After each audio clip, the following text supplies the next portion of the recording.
Da-da-da-da-da-da-da. Welcome to the Psy Tai Podcast. Da-da-ba-ba-boom. Number 83. Is that where we are? Thank you guys for coming by.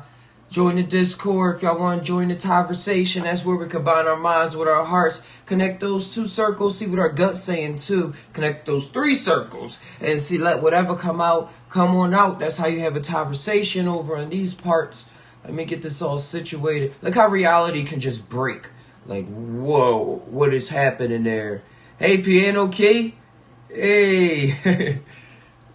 Like, look how reality can just break. Like, it's there and then it's not there. Like, what am I really looking at? Let me get this situated. There we go. Just had some good times, upgrading in life, getting the new downloads. Living it up. I want to play this song by Apex Twins while I'm at it, while I'm getting things set up. This is like one of my favorite songs to journey on too. If I can find the Chrome tab. Yeah, that's it right there. Adjust this for future. I think I'm doing this now. But yep. Y'all saw the title. It's about aliens and UFOs and stuff that's going on. Peace and love. Hey, African 2102.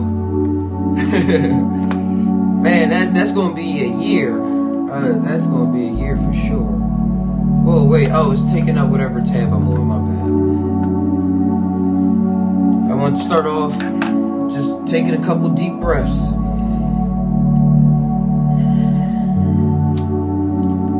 Shouts to King Eyes. His stream just went off. I was on there. Support the fam. Or just appreciate the fam. This one is called Rude Herd. That's how I say it. Rude Bird.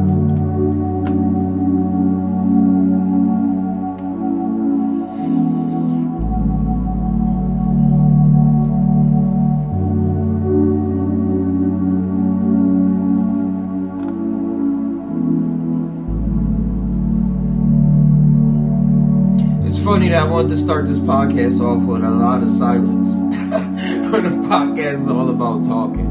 But we know we switch things up around here all the time. Just time.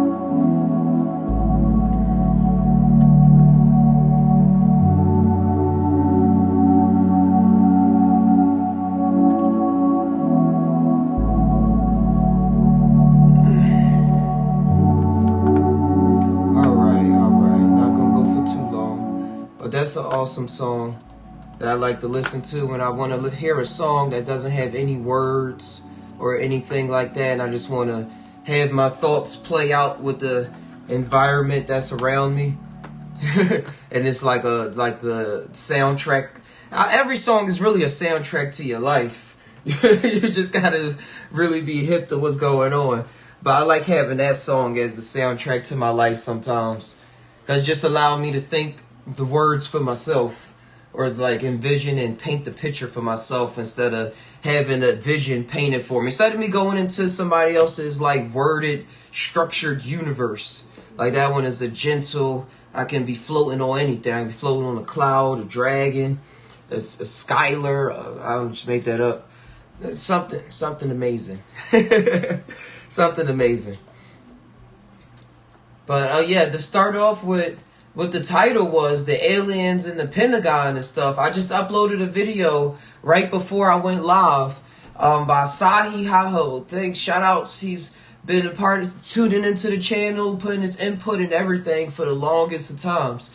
But he sent me a video saying that he filmed some lights in the sky at night, and I checked it out. And I was blown away. I was like, it looked like the light that I seen like when I was sober. I seen lights too when I was on, but the sober lights that I saw when I was outside in my backyard, and it was just like a dot moved that way. Like if it was a balloon, it wouldn't change direction. It wouldn't change direction. It has no reason to change direction. The currents is just all whippy wapping all the time. But and at the pace that it was moving. But check it out. I uploaded it right before. Let me know your input and what y'all thoughts on it. How y'all just tie on that. Because just last week, the Pentagon, through the New York Times, released an article tying on how the government... Wait, is this keep stuttering? Or is that just me? Yeah, saying drop frames. On how the government has alien technology. I'm just going to pick up the article right here. Crow bang. Yeah, say no longer in the shadows. It's the New York Times. So you know how in the public voice, in the mainstream and stuff, how stuff start to erupt when it's heard from a certain outlet, from a certain voice.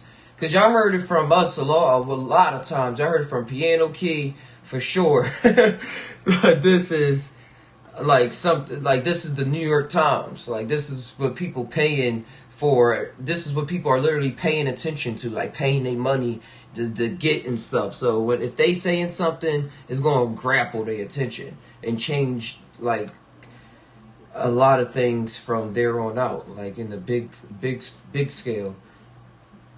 Say despite Pentagon statements that it disbanded a once covert program to investigate UFOs, the effort remains underway, remained tucked inside the Office of Naval Intelligence, where office officials continue to study mystifying encounters between military pilots, and unidentified aerial vehicles. Pentagon officials will not discuss the program, which is not classified but deals with classified matters. Yet it appeared last month in a Senate committee report outlining spending on the nation's intelligence agencies for the coming year. The report said the program, the Unidentified Aerial Phenomena Task Force, was to standardize collection and reporting on sightings of unidentified aerial vehicles and was to report at least some of its findings to the public within 180 days after passage of the Intelligence Authorization Act. While the retired officials involved with the effort, including Harry Reid, the former Senate military leader, hoped the program will seek evidence of vehicles from other worlds. Its main focus is on discovering whether another nation, especially any potential adversary, like they scared of China and Russia, Americans are, is using breakout aviation technology that could threaten the United States. So I was hearing how people were saying that this is like a reason the military would get into it. And I heard this before growing up, that they scared of what if the Russians get their hands on this technology, or if the Chinese get their hands on the technology, they're going to be able to take over the military of complex of the world, and then America will lose its footing, and now it's like a race to get the technology and stuff like that. And it's wild, because you see it in movies too, when the military get their hands on the technology, how it changes up. So is that really playing out right now in our actuality? They got their hands and it really is a race. Hey, Yolanda. Hopefully you're having a good day. Thanks for tuning in.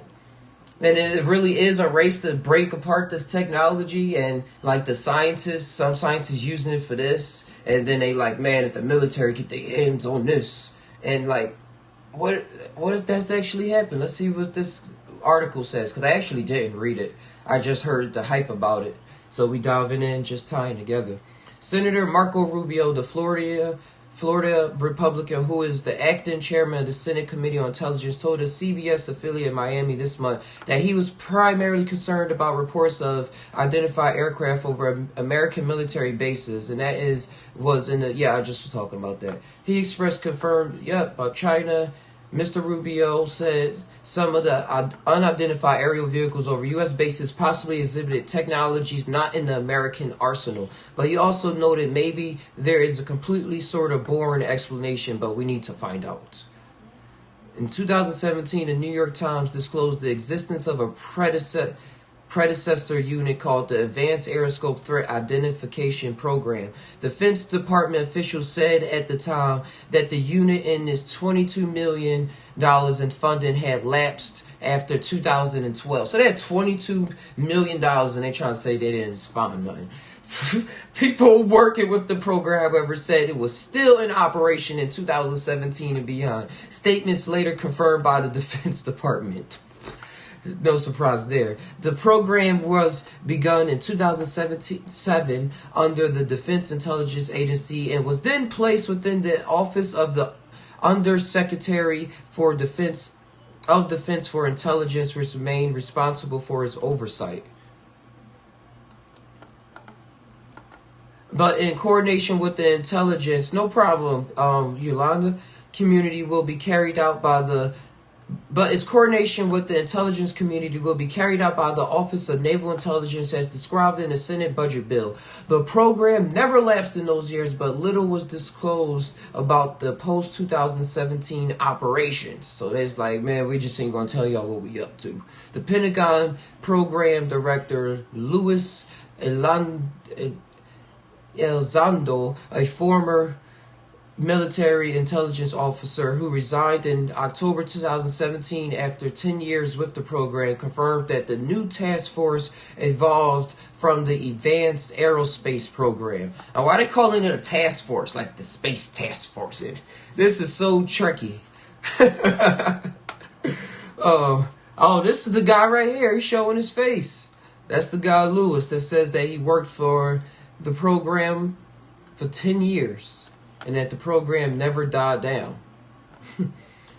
It's no longer able to hide in the shadows, the Mr. Elizondo said. It will have a new transparency. How long is this?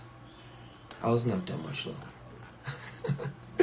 I thought it was like 2 paragraphs. It's no longer just saying like, UFOs are here. It's no longer... It no longer has to hide in the shadows, Mr. Lionel said. It has a new transparency. Mr. Zondo, Mr. E is also among a small group of former government official scientists with security clearances who, without presenting physical proof, say they were convinced that objects of undetermined origins have crashed on Earth with materials retrieved for studies. Shout outs to Bob Lazar.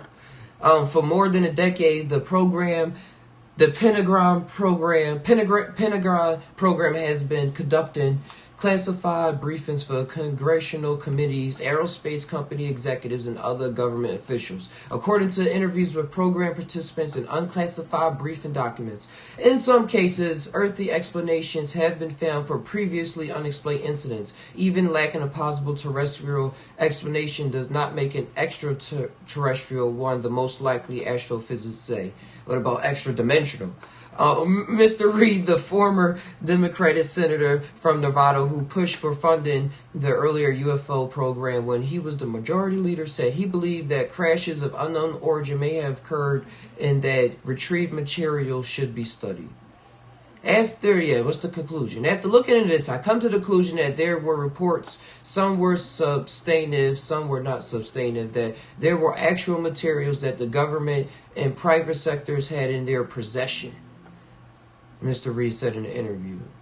No objects have been publicly produced for independent verification. Some retrieved objects, such as unusual metallic fabrics, were later identified from laboratory studies such as man-made.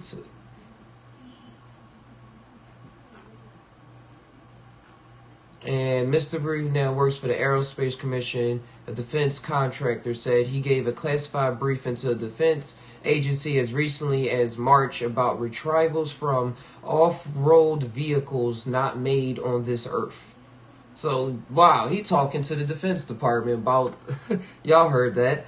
Mr. Davis said he also gave classified briefings on retrievals of unexplained objects to staff members of the Senate Armed Service Committee on October 21st, 2019, and to staff members of the Senate Intelligence Committee 2 days later. And you know, they ain't say nothing on that. They's like, man, we don't know what he talking about. Hey, King guys.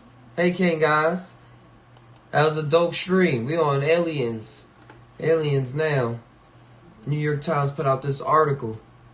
I'm going over it for those just tuning in.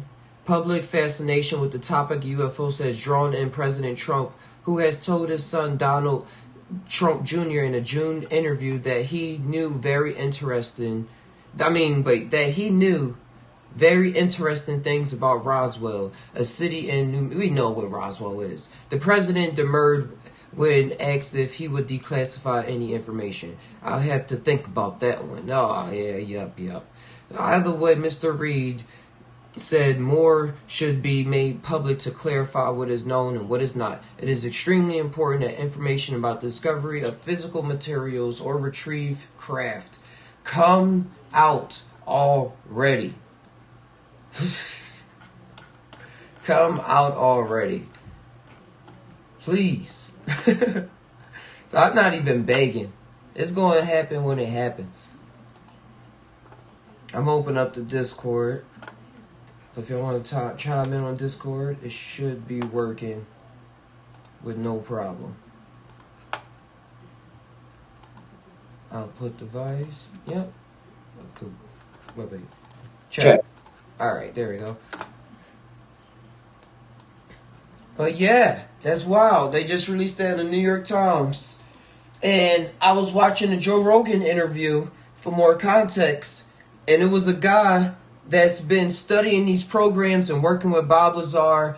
And he has all of these tapes in his house from, when they do TV interviews, they only release and they go to a person's house and they ask them, hey, what did you see in the sky or what happened and stuff like that. They interview him for a long time, but they only put out a minute or two of what was actually said. He has all the 60 minutes of those 2-minute post interviews. So this other guy went to work with him to digitize all of this stuff so it won't get lost in a random fire or something like that. But he was saying how he wanted to come out with this information that this guy was saying. But the New York Times and stuff, somebody from there contacted him. And he was like, they kind of took the story from me, but I saw the greater purpose. He was saying, and they was talking to him saying, if you put out this story, it's going to come out like a lot of the other stories on UFOs. It's just going to be yeah. But if you can work with us and we can produce this story, then it's going to ring some more bells in people's ears, and it's going to create some more waves, as I put it. Going to create some bigger waves.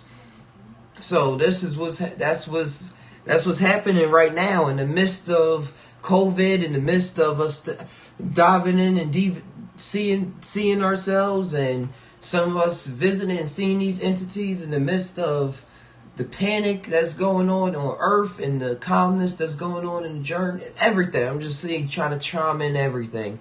Now, in this dimension, in this time, on the big paper, like it was in the past, it's saying it's UFOs.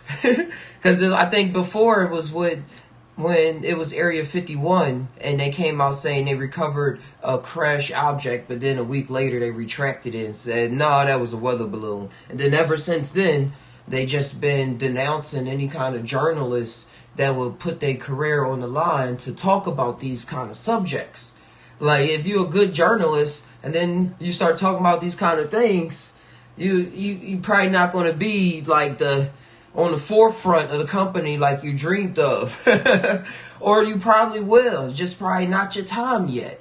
First, probably not your time. And that's what I see with a lot of things. Oh, I got this coconut water here. I need some water real quick. Because that's how it is on the Just Todd channel. We've been talking about aliens and connecting it to how people see it in their sleep, how people see it in their psychedelic experiences, and talking about it like it's an actuality. So you see where that reputation go, but you see how we actually don't exist in time when we on this show. So y'all know how it is. No sweat on the brows. But yeah. These experiences is tying together. It's tying together on a lot of different fields. And being able to recover these objects is, I think about that and the reverse engineering the technology and stuff from it, and saying they're not able to really comprehend how to work with the technology is what Bob Lazar was saying. And he was being tormented all his life for coming out and saying that he was working at Area 51, and he actually brought people there before, and he knew the corridors when he was walking down there. They let him in. He was saying what's up to the people, and he talked about how they tarnished his record, say he never graduated from MIT, and like they tried to really crash his credentials, yet he still was talking. They would like vandalize his car and stuff like that, and he was talking. He was still saying, I worked with these materials and stuff like that. And what we went over before, what we discovered about that term, the nerds. How the word nerd and stuff, hold on, nerd.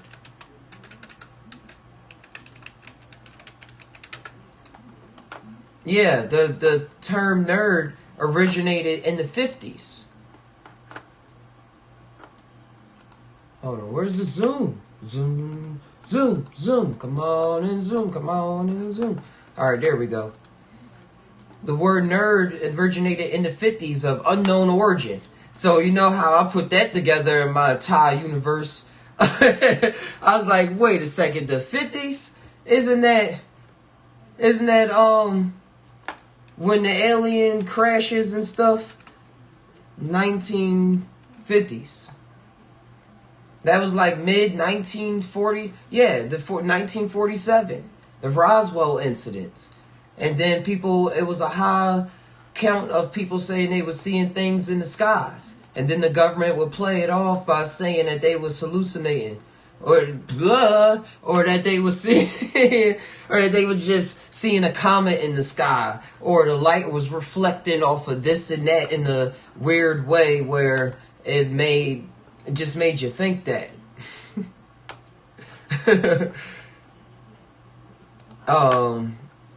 Let's see, alien sightings.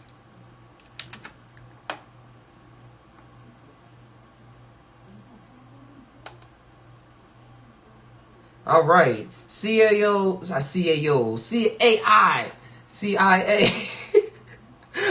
about UFOs in the 50s and 60s. It was us. Oops, they didn't say that.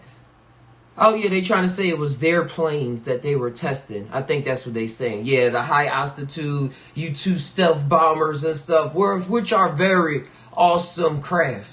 They are very awesome. But where did they get the tech to do that at? And why did it start in the 50s and stuff? Like, we didn't have planes, guys. We didn't have planes and stuff in the 1800s, in the 1700s.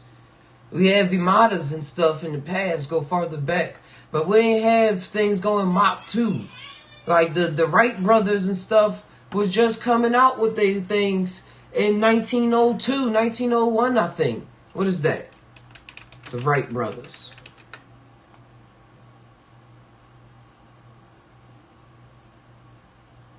First flight.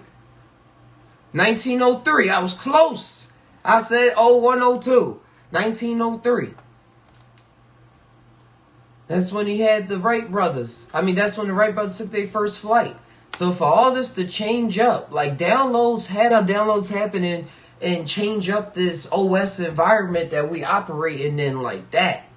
And just like people get surprised when a new computer pop out, the ones that's working on the coding and like really put the skill in, like they life just gave them the story to play that part in building the computers and stuff. They not surprised. They surprised by what they seen and they vision about what's next. And they just like, yeah, this what we was able to make now. Like an artist, like a true artist that puts all this work, all this thing, all their skills into what they got made into that point. And then they like, all right, I gotta make something else now. Yeah, and the other people are all shocked by it. Oh man, look at that, it's beautiful. Wow, it reminds me of this and that and taking me to places. And the artist's like, yeah, I've been there. Like, that's in tune. So this term nerds came out in the 50s, unknown origin. People just made it up. And then when these UFO sightings and stuff was coming more prominent. And now looking at, they was making, the U.S. was also working on their U-2 stealth bombers, getting all this new awesome like technology to make their jets like really go go go. That's why they got Bob Lazar on the project, because Bob Lazar said that he attached a rocket engine to the back of his car, and he was riding through the deserts in the Nevada desert or Arizona. I don't know if that's the same place. Pretty trippy right now. But and then there's like, yo, if you can do that kind of stuff, like you can mess with rocket engines and tie them up the cars and really make it operate, we want you to work on these projects. And you see, this is what was going on. And he was saying he was working with this element that they didn't know how to interact with, but they know that it gave the energy and stuff to the craft that they recovered. Wow stuff. And I know some of y'all was there before. Hey Teardrop Hall. Hey Teardrop. Thanks for coming on by. Just tying. And y'all know what, and just to make this a full episode, because I know most of y'all was there before, about the technology invented in 1950s. And by technology, I mean like the stuff that's made from silicone chips and minerals and stuff like that. So different kind of technologies that go around.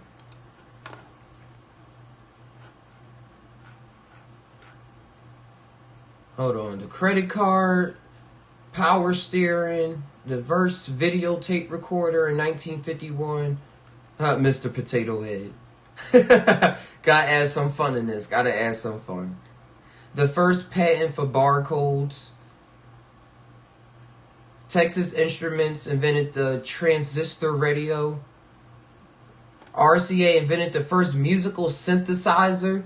And if you mess with synthesizers, especially if you or if you've been into that space and you heard it without any music, like I had in the trip being played without anything like on, like a synthesizer is a whole, I would say a totally instrument. I was trying to combine Thai and holy. A totally instrument is really gets you places. It brings you places. The synthesizer does. And it says it right here. The first electric sound synthesizer, an instrument of awesome dimensions, was developed by an American autistic. I keep saying autistical. Acoustical engineers Harry Alston and Herbert Beeler in 1955 at the Radio Corporation of America, RCA Laboratories in Princeton, New Jersey. That's where you can make all those sounds like.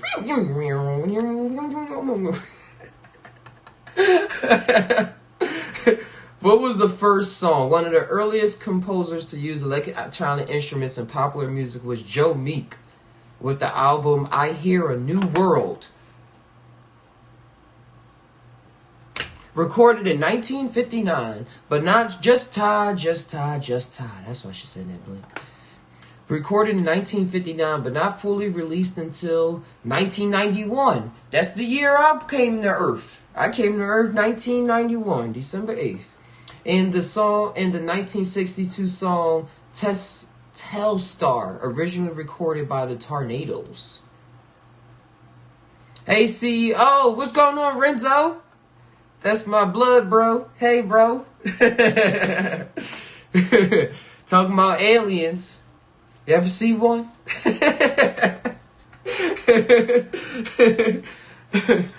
But that's my bro. That's my bro. He is CEO, you know. Hey, Infinite Love. But I told y'all. I said that it came from another world. It was sounds, because when I was in my trips, I hear those sounds as if the music is the space and I'm just jamming and stuff. No earphones, no influencing, and none of that. And now I hear this right now. Confirmation, sync out the tie. And it says Joe Meek. And I hear a new world.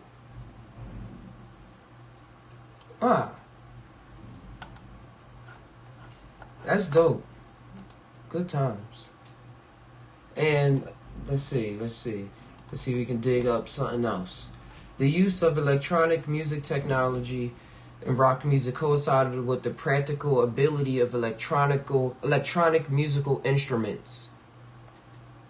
So it was like AI and stuff being combined with the human ego mind. Like two things always combine to make something more, right? And if it's coming from another space, if we can put it like that, like the technology is coming from our mind space, like we can do all of these things already, but not in this space unless we use the technology, like the silicone and mineral technology, or just like, I'm trying to put this in not too much of a wooey way, then we'll be able to do the things that we do in other dimensions. Let's put it like that. Things we do in other dimensions, in order to do it here, we got to use technology.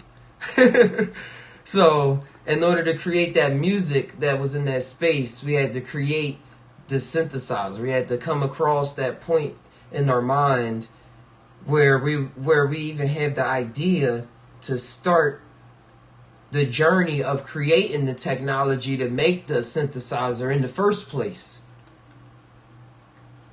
And all this was starting in the 50s and stuff, when people was starting to report alien technology a lot more. Makes you think, what is the alien? Who is the alien? I know me and Piano Key and stuff, we be talking about how a lot of things be pointing towards how the alien, it could be a version of us from the future or another time in another form. Something like that. Or it could be a other. It'd be the same thing, really.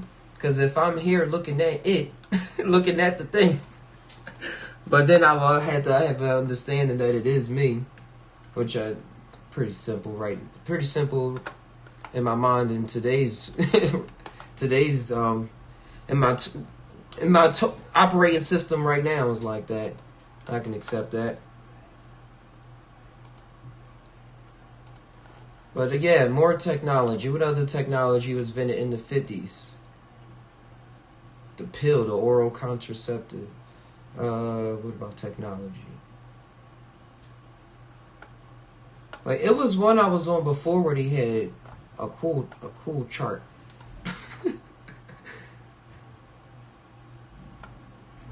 It wasn't just text. Hold on, my bad. They see a lot of people talk about the technology of the 50s. Like, that's a known cultural event. Here it is. This is the one I was on before.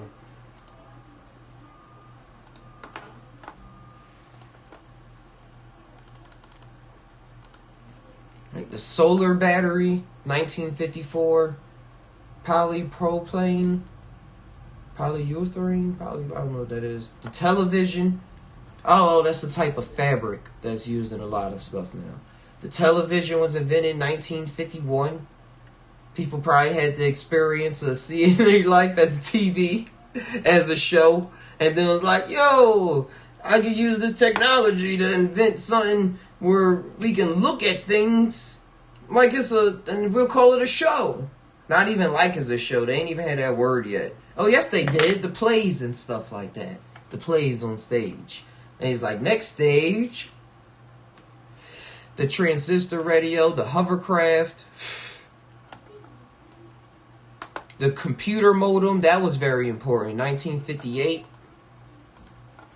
the first copy machine, the computer modem. Digital modems developed from the need to transmit data from North American air defense. Remember that guy was saying he worked for the air defense when he was talking about recovering military technology. Off-world technology and stuff like that. So these same people needed to have digital modems to transmit their data. So they created the computer modem. Modems was used to communicate data over the public switch telephone network. Dial-up. And this was in the 50s. We didn't get dial-up and stuff really like in our world until the 90s. These guys was working with it the essence of it since the 58. A computer modem sends and receives signals between two computers. It's all connected. And then the ideas probably started coming to him to how it could be connected. It's like everything is one. We share the same mind. We should be able to share thoughts. We should be able to see what's going on and share things more like instantly.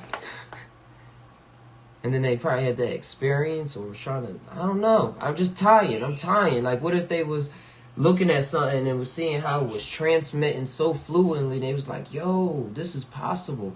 You know how you don't, and like humans, they can't really work with stuff until they have a knowing of it. Or like, you can't tell a person in the hood to do better unless you show them better, unless you give them ideas of better.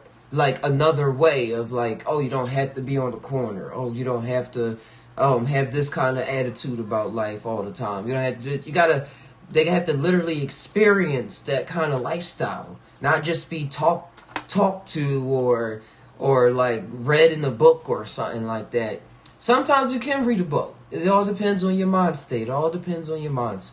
But for the hardest of the hard, the G's of the G's, you got to have the experience of something different in order to like really cater something different to your life. Have your life be catered to you differently.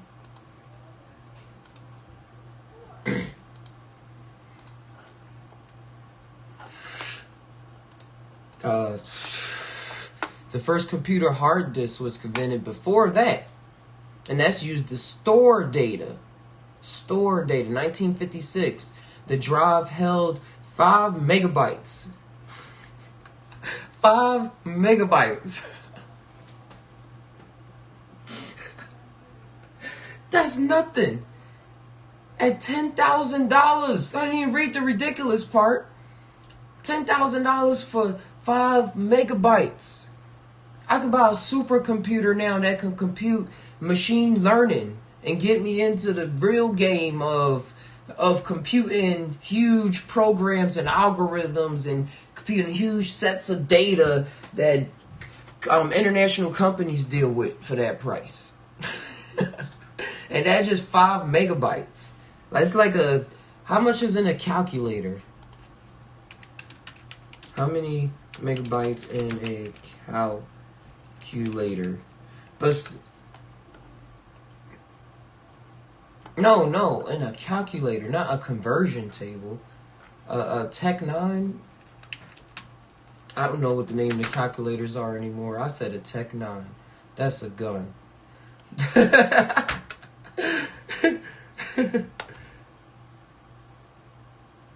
Yeah, I'm not going to figure that out right now. But I know that is like not that much megabytes in a calculator.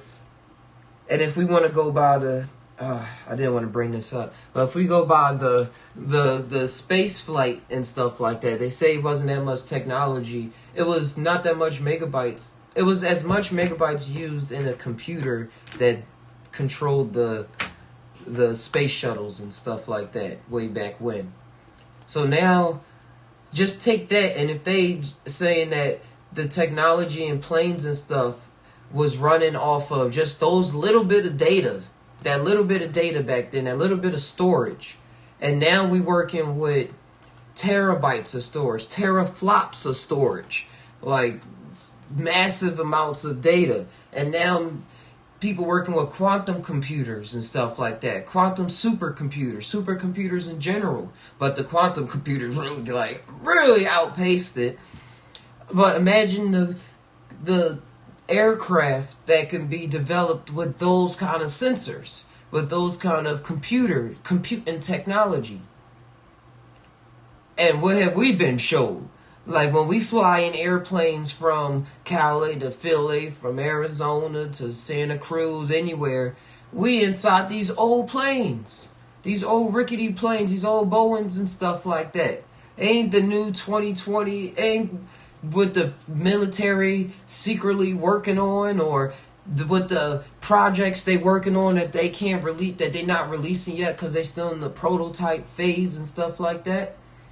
Like the technology that's being pushed out is really, when it comes to flights and what we are aware of, from that alone, from that correlation alone, you gotta be, we can't be satisfied with what they've been telling us, that this is it.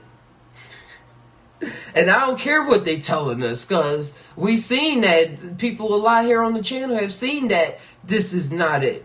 Through the psychedelic channel experience with mushrooms, with DMT, with ayahuasca, LSD, what is that? I was thinking about the seeds. Not the poppy seeds, the morning glory seed things. It's a lot of deep meditations and stuff through awkward encounters of a fifth kind. I was just outside my backyard and looked up. There's so many different experiences. So if y'all new to the channel, I encourage y'all to go back and watch some of the Psy Tai Podcast. Just tune in and see what different people was bringing to the table. With the fam that's here right now, what we've been saying, what we've been tying on. Like, this is a time machine. This computer stuff right here, it don't really exist in time. So going back, looking at it is like you're going back in time, visiting another time and seeing what was going on. We was visiting other times in there. So it's all awesome. We all playing inner and outer realities and just laughing and seeing and saying, whoa. Good times. All right, I'm still live. All right, there we go. 3D. 3D, 1956. 3D is a motion picture that enhances the illusion of depth perception. A regular image is recorded from two different angles and then placed together. Then the viewer wears special goggles to provide the illusion while watching. Why would people try to create an art based off an illusion if they wasn't experiencing their life as an illusion? And not just with words, but was captivated by something, radicalized by something so much that their skills here wish to develop of some kind of form, some kind of resemblance to bring back that experience. And this guy came back with 3D. And he said it enhances the illusion of all these 2D pictures we've been looking at so they appear more real. That's how I'm just looking at it. That would be the thoughts that I had doing that stuff.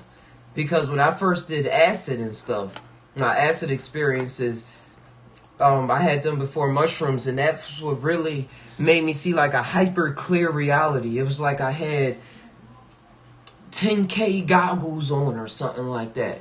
And I was able to see the ultra fine detail. Like I thought I had 20/20 vision now, but it was like it was just turned up to the max. It was tied up. It was tied up to the max. And I was just seeing the detail and everything. And ever since then, my eyesight has improved. It's good from those journeys and stuff. My eyesight has improved. I could say that. Because it's like now I'm paying more attention. But in the experience, for those that had the experience, you know what I mean. It's just everything has a glow to it. Everything just real defined. Like HDR is the technology that I think is invented from somebody that had these experiences. HDR is now the 2020 technology. Is the 2020 technology of seeing things on the magical television screen box that you're watching now and making it more lifelike, making it more clear, making it so that the illusion plays off better. Because I see it all as a play. I know we're talking about aliens, but we're talking about technology, and I'm just tying right now. I had a little mushroom, lion's mane, little microdose, changa. I had the whole widdity-doo. I'm going to make a whole video on that, so I'm flowing and making excuses. But, Yeah, the HDR now is what's used in, oh yeah, creating and blurring the line of illusion. Because I see us all as playing out on reality and creating illusions to make it appear more. We playing tricks on each other.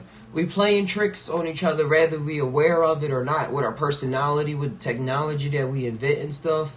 And we're making it appear, making these things that's already a magical, that's already real. Like, I'm there talking to you right now, to you, only you, just you. But it's we have thoughts in our head that make it like, oh, he talking to everybody. He talking to this person, this person, this person. And he's just in his room. He's not in this dimension right now, floating in space. He's just sitting in his room with a green screen, and he got the computer set up.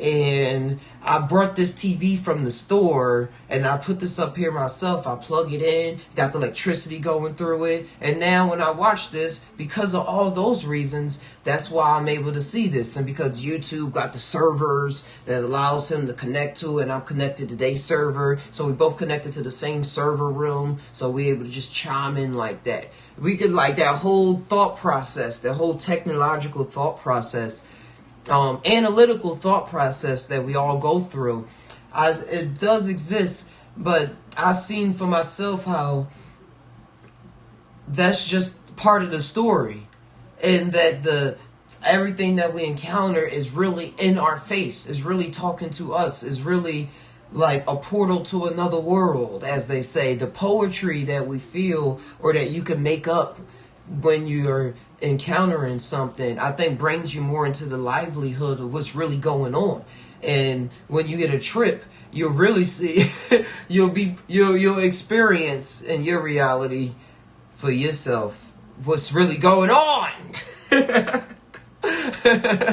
So the more in depth I see technology go, I see like it's just blurring the line on what's going on in somebody's universe and what they encountered, or what we all can say we encountered. Because for some people, they can still play it off and say, nigga, you still just behind a camera. You're not floating in another dimension right now. You're just making it look like that. But watch this when you're on a couple grams. Then come back. But I do not condone the use of any kind of illegal or legal drug. Just to put that out there. Just saying. I mean, just Ty. Just think about these things. Yeah, so it's certain people that's playing out the blur the lines. So at higher frame rates, playing virtual reality games, and like even making games more real, like going from pixelated square boxes to more smoother textures, to making the eyes be able to not just have one expression but multiple faces and stuff like that. Like, I believe that's what kind of probably happened with humans too, but we just don't remember that part. Like, we was programmed to not be able to do as much as we was able to do now. Then I don't know, but with technology and stuff, it's definitely what's going on. And that's why I love, like, observing the PlayStation universe, observing the Xbox universe, observing the PC universe, and seeing how the beings that exist there are evolving. I've been watching tech reviews, shout outs to X-Play, since I was younger. It used to come on G4 Tech TV before YouTube, and they used to review games and stuff and complain about the camera angles. But it was always hype and excitement when a game came out, and it came out with like just a little tiny bit better textures, better, smoother things. Like Mario 64 was my first experience with this, the polygons and moving around, and experience a 3D world made of polygons. Like, they used all these polygons to put them together to make it appear as though it's a three-dimensional world. And we've been improving ever since. And being able to track that progression and living with that. Like, people that's like in their 30s, I think, I'm 28, but the cat probably like in your 30s or something, where you probably grew up alongside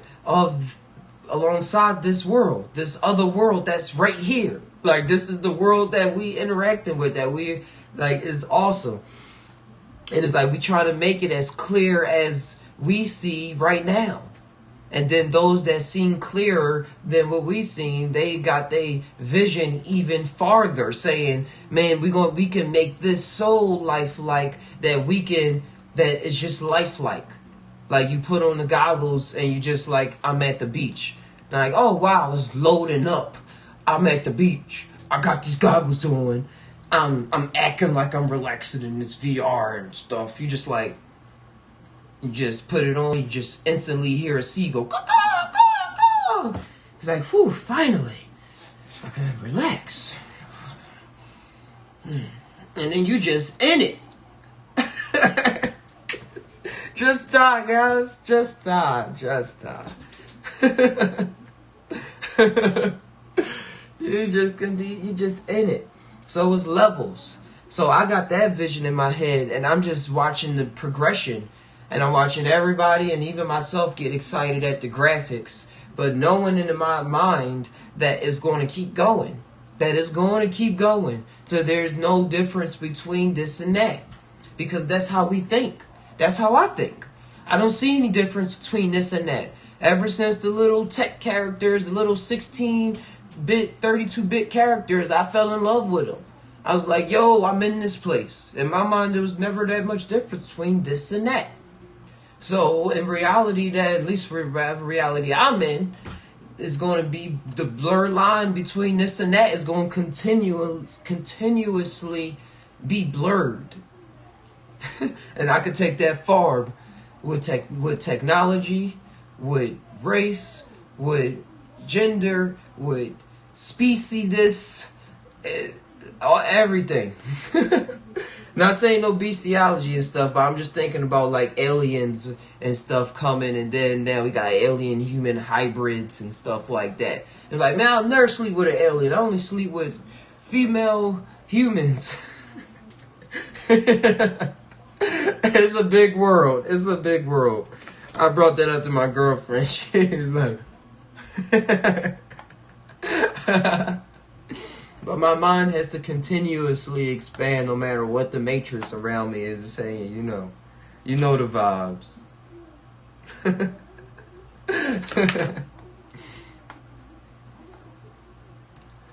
But yeah, the technology, consciousness just progresses that way. That's just the way that I see consciousness progressing. Took one hit and I'm tongue tied. This lemon OG.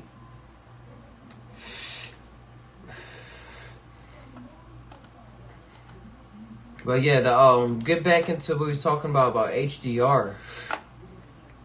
About this specific sense of seeing things in a higher definition, right on your magic TV screen. It stands for high dynamic range and image. And what I know it as is being able to see darker darks in higher lights. Like usually if it's a dark, sometimes it's not an HDR. I have an HDR screen right now, so I finally was able to experience what I'm talking about. And it had different levels of HDR because it's actual technology that pumps it out and makes everything possible. So it costs more money for like a better and clearer HDR. But if you're watching a movie or something, if it's a black, wow, I just was taken back to an actual trip where I experienced this. I experienced in a trip and when with acid where I was looking in a corner and I was seeing the different hues. Like I was looking at a brown, but it was like a holographic image off of it, and I was just seeing the different hues that brown actually was. And it was like off of it, so it wasn't just one color, it was a bunch of colors. It was like a bunch of one color. So with the HDR, it allows you to see darker black, so it's not just the black, it's levels to that blackness. Now you can mix in more colors in that blackness, and now you can see more. You can paint more into the blackness and more into the light. So it's not just like a bright light at that highest of tone. That highest of tone can now has more depth into it. Just like how we see with our normal eyes. And I was looking up on this, and they was talking about ray tracing. I have a Nvidia graphics card, so I got to turn this up a little bit, playing Shadow of the Tomb Raider, which is an awesome game. And when you turn on the ray tracing, ray trace computer generated graphics. Like ray tracing in computer graphics is rendered technique for generating an image by tracing the path of light as a pixel in an image plane and stimulating the effects of its encounters with virtual objects. So it stimulates way more than in the past natural lighting, and how it reflects and refracts off surfaces and causes reflections to happen. Because reflection only happens because of a light bouncing off of it. So to get technology to the point where we can see a world inside of a world, like how you see this marble and then you can see a marble inside of the marble, like it goes deep. It goes deep with the technology.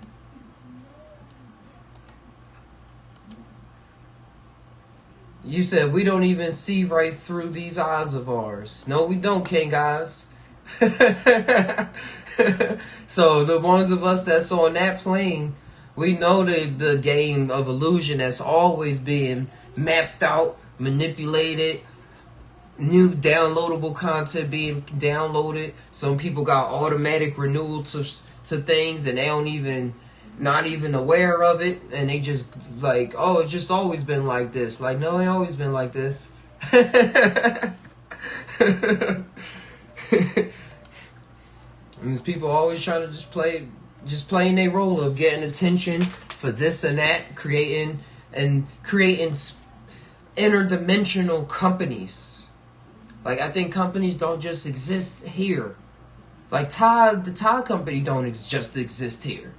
The Timations productions don't just exist here. It's an interdimensional company. So the fact that it exists here means a lot already.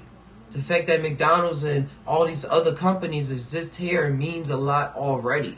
It means that they did a lot of mental work already. Like not even mental work, because the mental is an actual experience. They're in these other realities doing other things. So when they come here, they see how this reality works.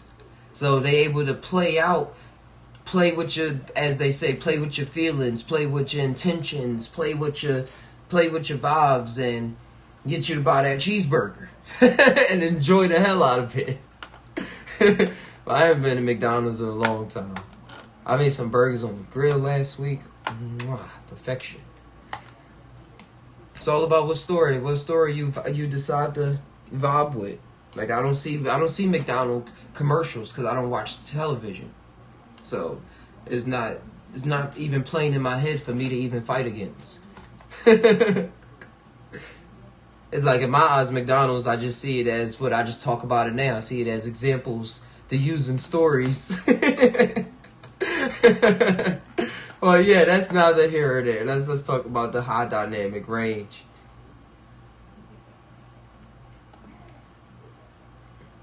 Yeah, that's basically what it's about. The history. And that's why some high quality cameras had that. I'm seeing it now. And they was able to play with this, and when they was taking pictures, they was like, yeah, our picture's better than yours. Because we got that HDR, we got that technology in our camera.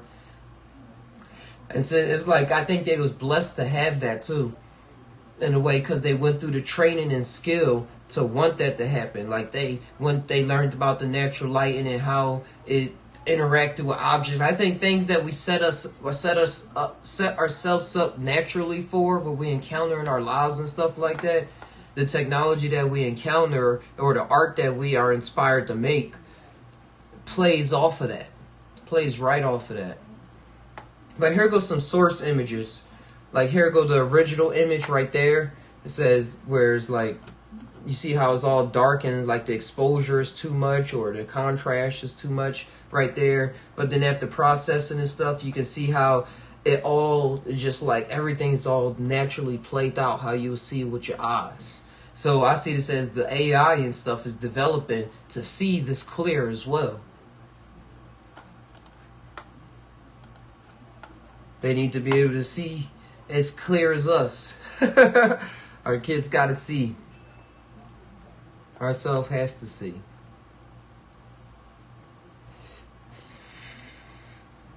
And then here goes some more. Like it was dark and stuff.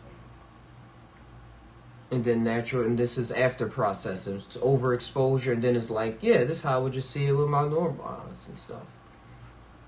Alright, so this technology was being played with since the 1850s to render seascapes showing both the sky and sea. Such rendering was impossible at the time using standard methods, meaning using the old apps. Yeah, as the that's literally it. People are creating apps to make things that was previously impossible, where that people work very hard to develop technology to do, and they could put in an app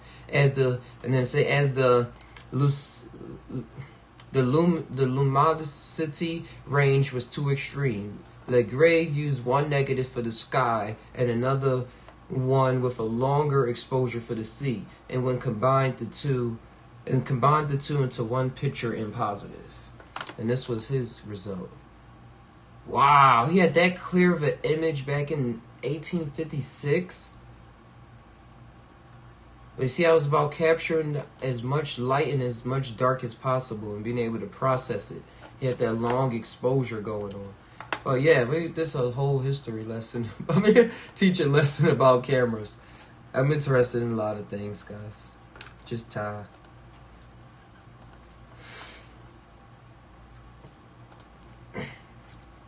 Because it all ties together to my experiences. And it just helps me explain, have a story for some of my trips into hyperspace. A way to translate it. This is my art. I am art. This is all I can do.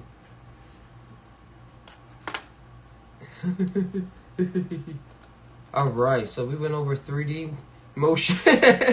3D, it started in 1950s in a high dynamic range, and yeah, this is a journey. Thanks for tagging along.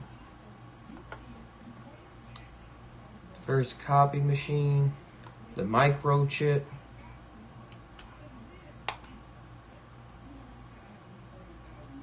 The microchip is also known as a integrated circuit. The invention of the integrated circuit stands historically as one of the most important innovations of mankind. Almost all modern products use chip technology. And this was in the 50s. And for those, if y'all just chiming in, we going over technology that was invented in the 50s alongside this nerd term, and when a lot of UFO sightings was being seen, and that the government also admit that some of them was their technology that they was working with that was still very advanced for its time, for what was comparable to just 50 years beforehand or 30 years beforehand, and the crashing of alien technology alien ships or off-Earth ships, off-dimensional ships crashing and being reverse engineered, and the New York Times coming out with articles saying that the Pentagon is about to come out with new information about technology that they don't understand, and this guy was saying that he's been briefing the defense programs in the USA of technology that they have and stuff like that, everything that we going over. So we're just tracking about how we got here, how it makes sense, how it all makes sense. And so, yeah, it's not really confusing, really. History, microchip technology.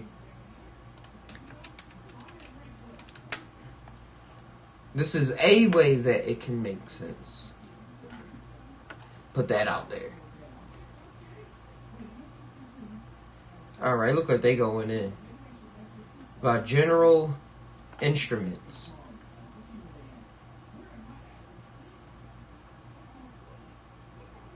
I say General Electric make everything. Like, what the heck do general mean? How is that word so powerful?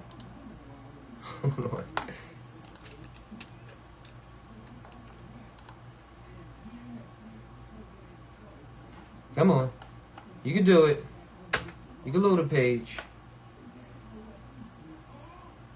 Wow. Wow. Wow. That's why we travel down these plains. Thanks for being here.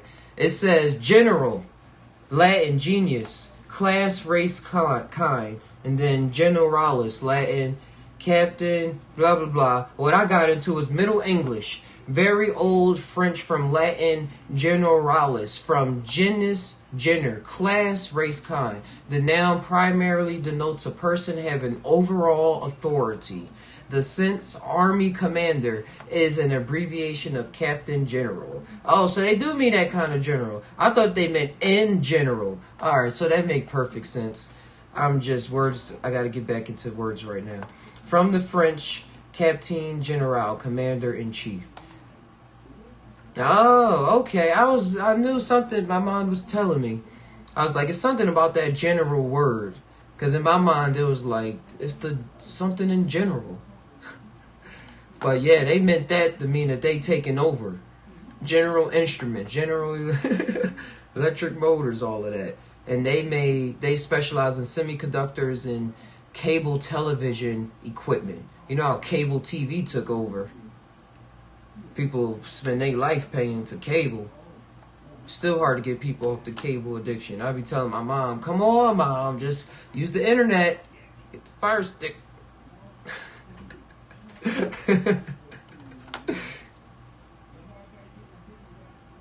Hey, Ali K, you say you had to look up the edits, though. These pages are heavily edited. If you look up the edits, it gives way more. All right, let's look it up. Let's go into it.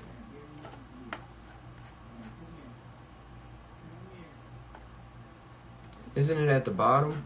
Or I could just not go on Wikipedia.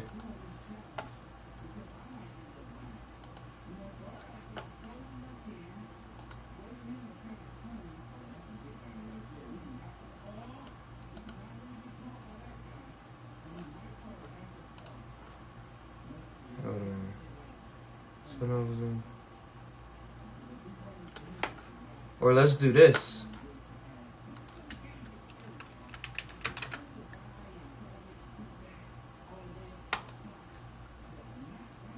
Oh, that's just a form.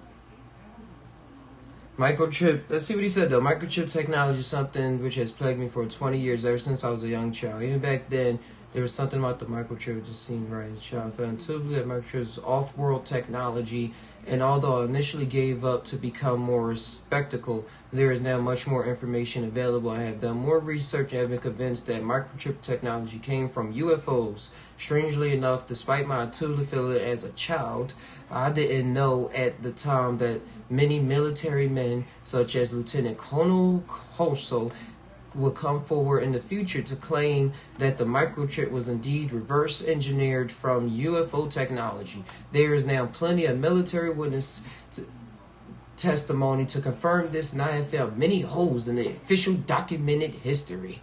Shout outs to the Alley Cat and document of the microchip, which makes it extremely questionable. Even the people themselves who were involved can't seem to get their story straight. And oddly enough, none of them exactly, I think you're right. None of them knew exactly how a microchip worked. Only that it did. Even more particularly, I went on to become a UFO experiencer myself. Shout outs to Spark Star. You part of the Tom fam, bruh. You made yourself known. Right there, right there. There go his form right there. He posted this in 2016. And he's saying everything that I was just coming to. Well, wanted to present. So you know how we present things on the big stage. We got the fam to help out. Because... like they said, they hired the scientists. The government is not as smart as people think. The government is not as smart as people think. People, they just go along with what's given to them, really, and they try to control it. The government is all about control. Like, how we got this. Now, how can we control it? How can we present it in a way where it come from us? We're the dominant. We the dominant factor. We're the history of all of this. That's what the military say. We're the history. Like whenever we read about history, we learning about the like most time we first learn about the military. Like like the military of it, the politics of what was going on and stuff in that civilization. And then you start getting down to the everyday person, the everyday dreams of the people that was actually like existing, walking down the street and stuff like that. You hear what happened in the military. You hear about, and if they want the control, like people that like control don't like to say that they got it from somebody else. Like in order to got control, you got to say that you came up with this idea. This is what I am presenting to the table. And even if they know that they're getting it from something else, like in this case aliens and stuff like that, future versions of ourselves or anything like that, they trying to play it off like, man, hey, y'all saw this in the movies. We've been told this since we was in movies, until we had to really have those experiences to get us out of that for ourselves. And how they will say, the people are not ready. The people are not ready to hear about aliens. Imagine the uproar that it will cause. The religion will be broken apart. And people will be questioning their own existence. We can't release this to the public yet. Y'all understand? And then the people just go. And then they say, next order of business. But you know, once you see it, you see it. And then once you on the outside looking in, and then you know you still on the inside, you start talking. You start yip-yapping. You start saying, I seen this. I seen that. Aliens are real in my experience. I seen them just like I seen you. And I believe that the story that's been told based off of what I see now is different from what I was told. If I was look at what y'all told me and look at the information and look at the first websites that pop up and stuff like that, then hey, that's my reality. You got me. I got myself on the bigger picture. That person has themselves on the bigger picture, so don't beat them up. But once you start playing, getting back, you start seeing the game. You start seeing the game, and then I mean, yeah, you like this. You look back with the new set of eyes, the new set of intelligence that you have, the new state of mind that you're encountering, because you always infinite, but it's like you growing at different states. You're growing in the mind, you're growing in the body, you're growing in emotions, you're growing a lot of different places, and that growth is different for everybody else. But you start being aware of more things in your own mind, and then you look back in yourself and the stories and stuff, and be like, hey, wait a second. Like Esco, when he said he was back in the past and during one of his trips, and he was seeing Egyptian people moving stones and doing having technology and stuff that was like stone based and manipulating it manipulating it with their mind and with a different technology that most of us don't believe can exist today. But yet there he saw it. And then you see the technology that we're moving towards now. It's like, that's why they be saying, man, history repeat itself and this and that and that and that. I just feel like, man, we be hitting that reset button a couple times. Like I want to experience this game now. I want to experience this game again with a different kind of climate. I want people to have this kind of emotions, but yet it's still based off of that same kind of emotions that we used to in this kind of game that we play when we think about Earth. Like when you think about GTA, you know it's going to be a certain set of emotions and stuff that pop up. When you play Tomb Raider, when you play any game, you're like, oh, I know what this universe is trying to bring about, what emotions they trying to get out of me, what adventure they trying to get me to seek. And they change it up from time to time. The graphics get better and better. Sometimes they develop even better story plots. Like they get more developed in it. They take cues and stuff and say, how are we going to make this adventure and stuff. Getting dry. So that's how I'm seeing it. That's how I'm just seeing it here.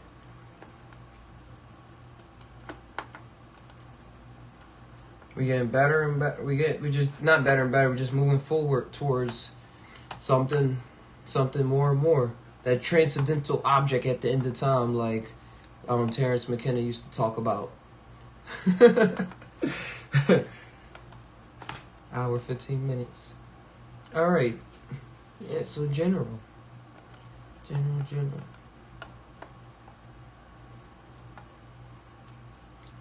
Let's bring back up the second screen.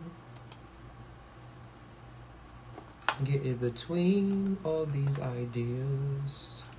The official pacemaker. How important was that? John Hopkins invented the first cardiac. Is that short for John Hopkins? John Hopkins invented the first cardiac pacemaker. If a heart stopped beating due to cooling, it could be started again by artificial stimulation using mechanical or electrical means. However, this was too big to be implanted into the human body, so Winston Gatbash made a smaller one. So this was when people was like, man, I'm just going to die. And then he made this artificial stimulation machine that just brought you back to life, or brought you back to this world, because this world is run off of electricity, electromagnetism, and stuff like that. Frequencies, vibrations.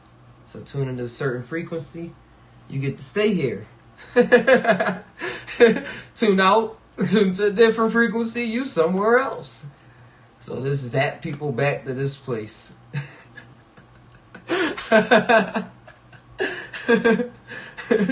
But that's dope though. Imagine being in a video game and then inventing a developer, or you being a developer and inventing something that when you made a mistake, like you probably ate too much cheeseburgers, or you the genetics was just messing with you. Your genetics was messing with you, so you have heart complications in this life, but you still want to play the game out.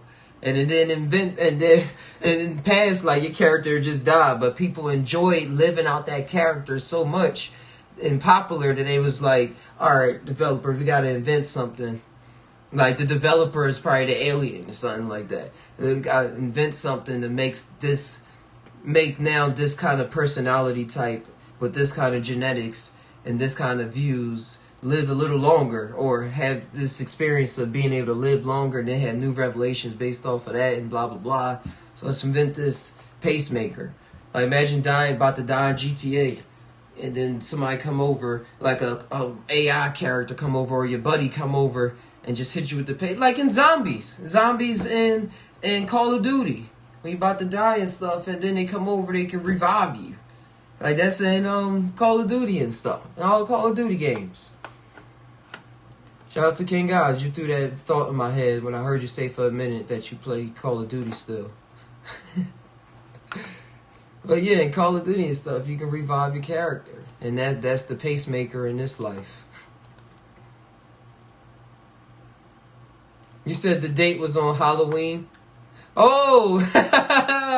The date was on Halloween. We bringing the dead back to life. That don't exist. The line is blurred. What is that? What is that line? What is it called?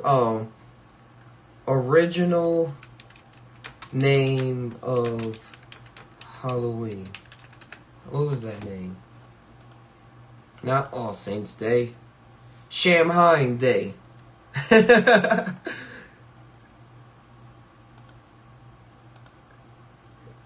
And what was it called that for? Yeah, that's what it was, the blurred line. And they said they believed that the dead returned to Earth on Samhain. And that's what they did with the pacemaker. Oh, I'm gonna need some more tree for that one, but I don't have any wraps in. I'm good. That's funny. Is that pulled up so y'all can see what I see? No, it's not. There it is. So y'all can see I didn't just make that up. Dead returned to Earth on Samhain. Pacemaker, October 31st. Cliches. Cliches run the world. Cliches. That's the true world.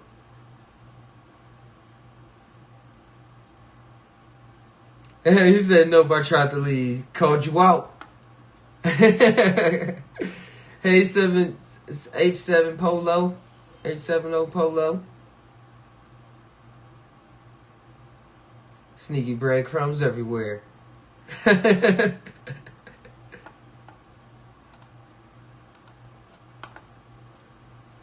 Oh, that's dope. Well, give me 1 second. I'm gonna see if they got an L rolled already. 1 second.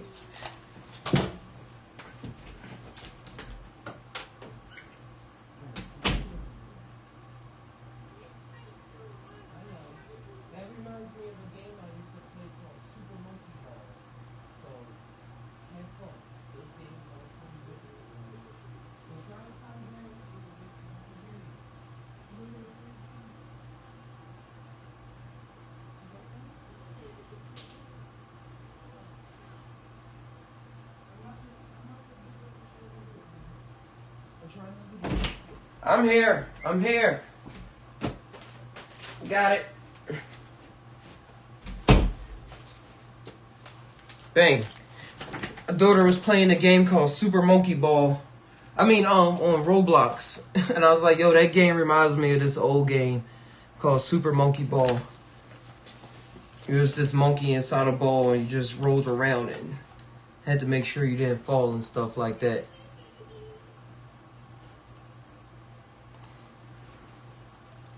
But yeah, I got the tweet. And we almost over all this technology from the 50s. But yeah, microchip, pacemaker. And then we got just to do a quick interlude, I'm gonna look up something. If it's a alien UFO, Pentagon. See if it was anything else. My daughter wants me to play the game with her, so she making extra noise when she lose, so that I come out and help her with it. I be knowing the game itself be playing. I love it though. I love the experience of being able to even have that. Cause some people only experience that when they play in The Sims, and not even that much that much in depth either.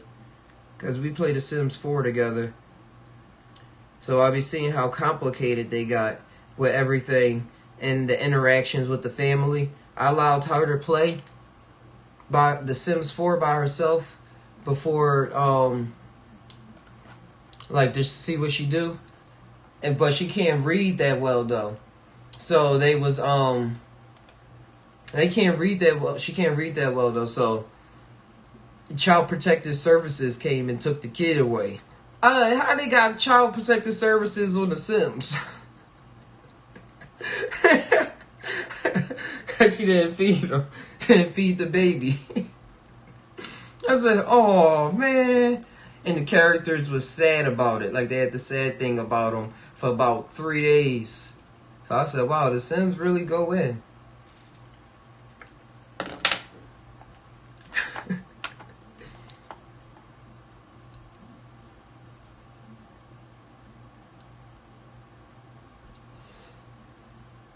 You said the pacemaker also looks like a clock, Alleyway Cat said.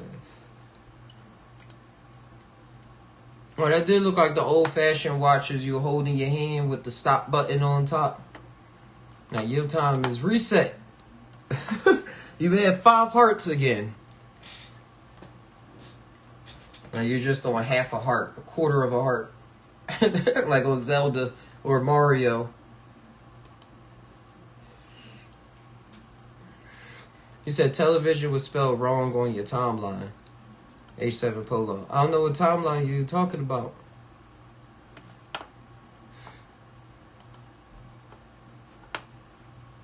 Timelines on. Oh, this is not my timeline. I got this off the internet.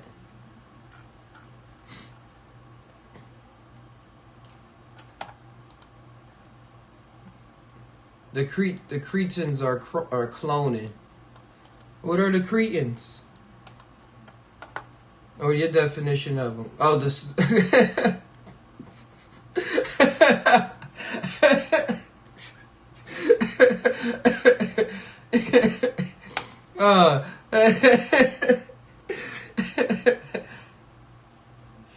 Oh, funny. Hey, we got high comedy over here on the Thai side. High off tree, high off intelligence. For those, excuse me. Excuse me. I wasn't even breathing deep enough. Koreans is a stupid person. Person that just not getting the picture, you know.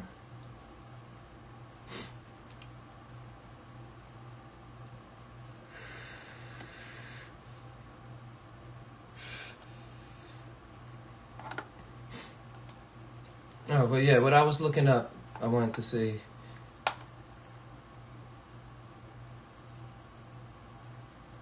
Yeah, I don't want to watch the UFO video. Hold on. Because the thing about it, that's why I like that I had Sahi. That Sahi was able to send me a video that he found and stuff like that he created. Continue without subscribing. Because all the videos do look the same. Oh, wow. They really try to get me to sign up for New York Times just so I can... And this looks like a Oh, this was in April. I'm about to say... Let me show y'all. This is like a video they already released. But yeah, we've seen that one already. And people were still doubting it, though, when they released it. And that's when you started seeing the memes saying the Pentagon is talking about UFOs and aliens, and everybody is just like, well, what's over here? Obviously, that's why I appreciate memes. Memes wake people up. Sarcasm wakes people up. But now we need to put it in memes because we're sensitive and we need to just come on people's own time and not just be in their face about it. Just put it out there. Just put it out there. Have you watched Idiocracy? No, I never seen that show. I never heard of it. Thanks.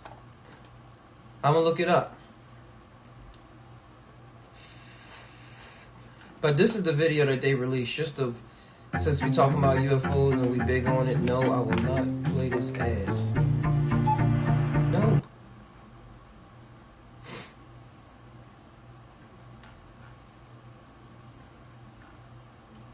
Come on.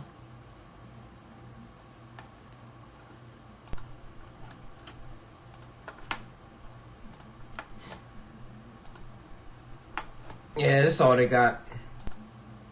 And if y'all here on this channel right now, that means y'all seen stuff like this before. So this is nothing new. But this is still the best that they actually putting out. So, you just know the game they still playing.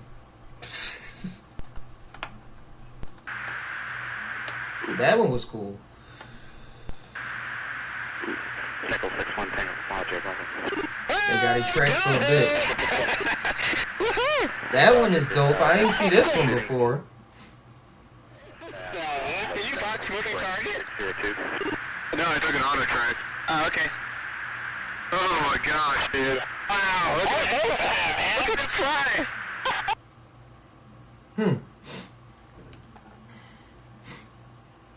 There's a whole fleet of them. Look on the ASA. My gosh. They're all going against the wind. The wind's 120 knots from the west. Look at that thing, dude. At an angle of -2. 550. That's not our LNS though, is it? It's not. That is an LNS, dude. Well, if there's... Look at that thing. It's rotating. And I want to know, why do people always stop the video? Why is that a thing? Dude, this is a fucking drone, bro. There's a whole fleet of them. Look on the ASA. Why is that an Easter egg in this reality that people make half videos? That's why when I saw what I saw, I went live and I just kept filming it. I said, I'm not going to stop filming it and streaming this until it go away. Like, what's the point of a 5-second video? I'll be saying it though, that life is a movie. Life is a movie. Life is always a movie. And the other me laughing at myself, asking that question, like, why would they even do that? The nerve of them.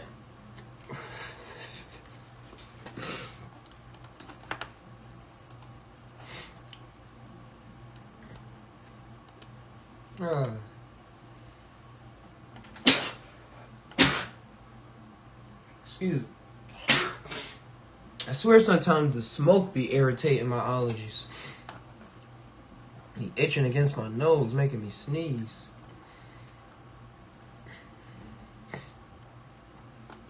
Alright, so where are we now?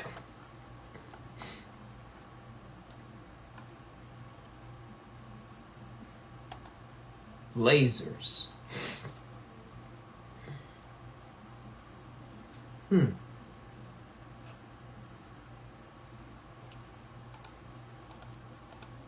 First laser. Let's look up what the first laser was on. And then we're going to type in alien and allow y'all to see. Alright, the Discord is always open if anybody wants to jump in. But I'm going to keep tying regardless. If aliens are flashing laser beams at Laser SETI, a revolutionary new experiment. That's that guy that be poking lasers at the sky and pointing at UFOs to people all the time. I forget his name. This is all about lasers showing people aliens.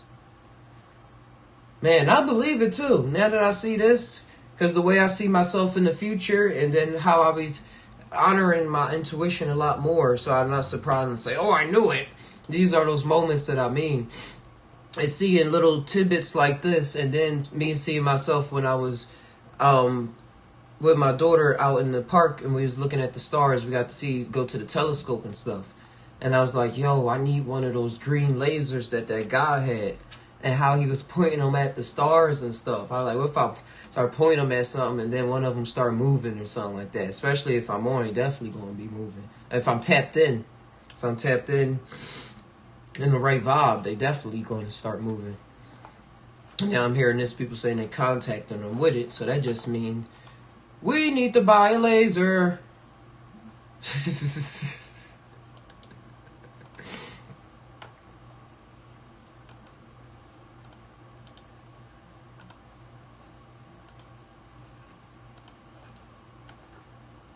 Idiocracy. See what this is about real quick. It says science. I thought it was science fiction by Mike Judge. Yeah, what's the plot? Oh, this is probably gonna tell the whole story. Oh, I don't want the whole story yet. Let me just see the plot. Private Joe, the definition of average America, is selected by the Pentagon to be the guinea pig for a top secret hibernation program. Forgotten, he awakes 5 centuries in the future. He discovers a society so incredibly dumbed down that he easily one of the most intelligent person alive. I'm just laughing because I'm looking at his face while reading that. I'm just like, oh, it feel like that on trips when you wake up. Especially in the beginning when you start calling, if you get in that mode where you start calling people normies and stuff like that, that vibe is real. Well, I'm going to look up this movie. Thanks for suggesting it. And then I'll be able to give a full opinion on it. It came out in Germany. It's not even an American movie. Oh, that's fun.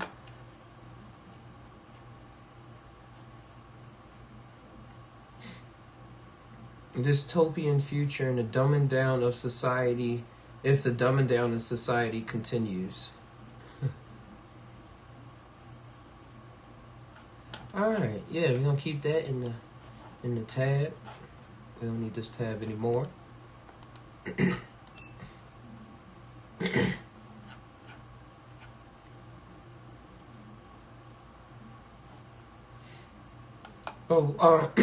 A question to ask is, why would a laser attract an alien in the first place? Let's take the skeptic, just so we can ask that question and have some kind of come up with some kind of weird something of how it could why it possibly works. But yeah, why would a laser attract an alien? Why would it? Invention. Light amplification by stimulated emission of radiation. The first laser was built in 1960 by Theodore my man. You sound like you say my man. Theodore my man. My but it's probably my man. It's still my man at Hughes Research Laboratories based on theoretical work. Yeah, I want to know the theoretical work. Let's get there first. Let's start there. And there we have it. Laser pioneer Charles H. Towns sought to fuse science with religion. The science with the woo. The science with the psychedelic experience. The science with the deep form of meditation. The science with the near-death experience. The science of, whoa. It's Charles H. Towns, the Nobel Prize winning physicist, who developed a theory that led to the laser, believed that science and faith were similar and ought to interact with each other. Inventions, laser. Children, Linda, Carla, and Holly.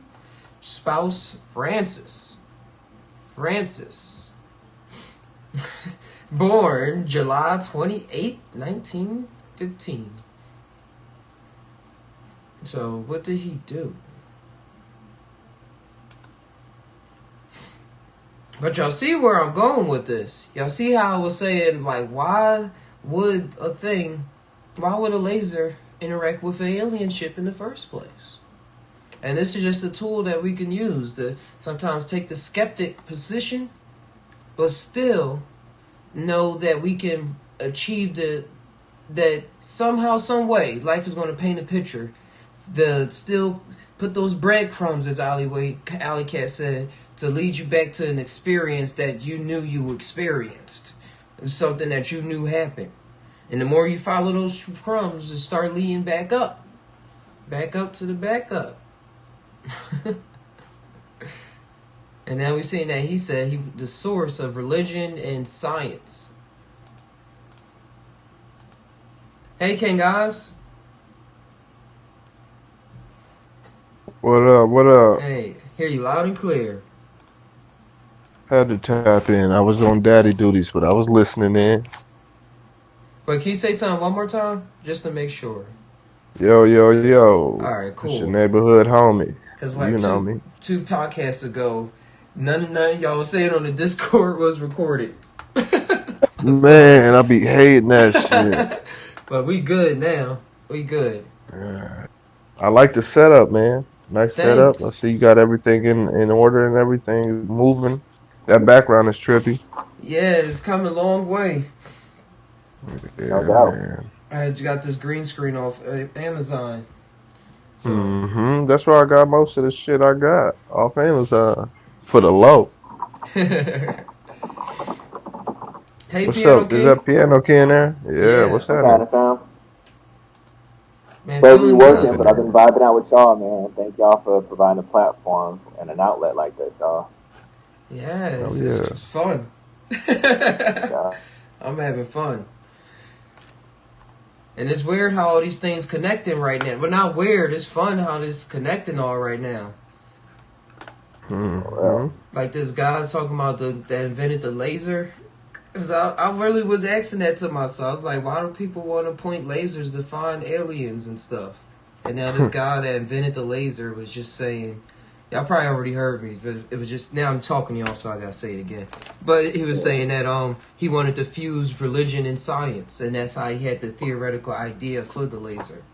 I was like, wow. His mind was open. Yeah, they've been going through all this type of stuff.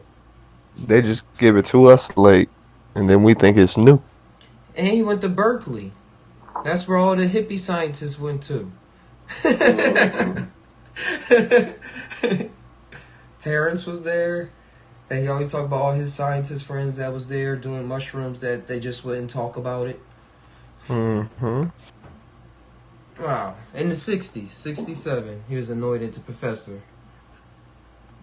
at university. Oh, the he's 60s professor was here. lit. I thought he went there. He was an actual professor. And initiated a program in radio and infrared astronomy, which led to the discovery of complex molecules, ammonia and water in the interstellar medium, probably in comets and stuff. In 1986, Towns was made professor, whatever that word is. But yeah, that's how they discovered as water and stuff on comets, by pointing lasers at it, some kind of special lasers, and reading the information that comes back to them. That's a wild story too. A lot of that shit wild. Most of that shit. With lasers. Emo showroom. But no, I gotta buy a big laser now and point it at the sky, those green ones.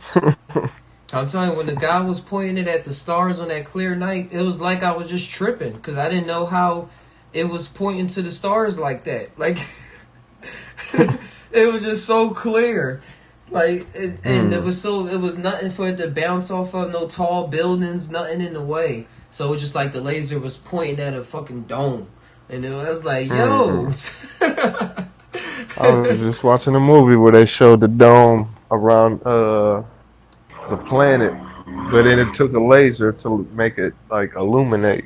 It's this movie called Shanghai Fortress, and they threw a laser out, and all you see was a wave of the dome light up. Like, yeah, nigga, all this dome shit. I seen the dome shit too. Yo, King guys, I be always forgetting. I always be forgetting your background.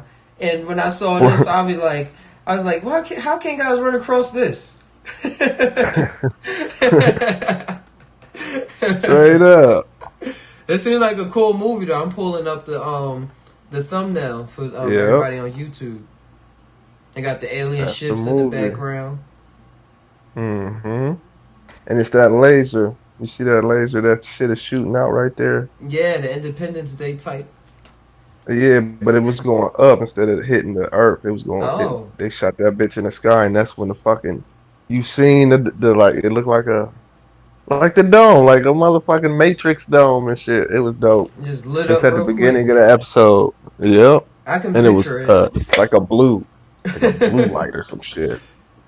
Oh, here go the aliens in it. Oh, it's a new movie. I be on my age and shit, you know. I like my karate sci-fi, all that. I gotta get into karate sci-fi. That's new to my ears. You got to. Them motherfuckers be going hard. Only karate you light up a joint? Only one I saw was the one with Jet Li. That's only karate sci-fi. Oh, you slacking. Yeah. I'll be seeing her high as hell like, oh my, they whooping that alien's ass, son. But no, that's a dope little movie. I got a collection of old karate flicks, about 52 of them bitches. I just be sitting back watching them hoes.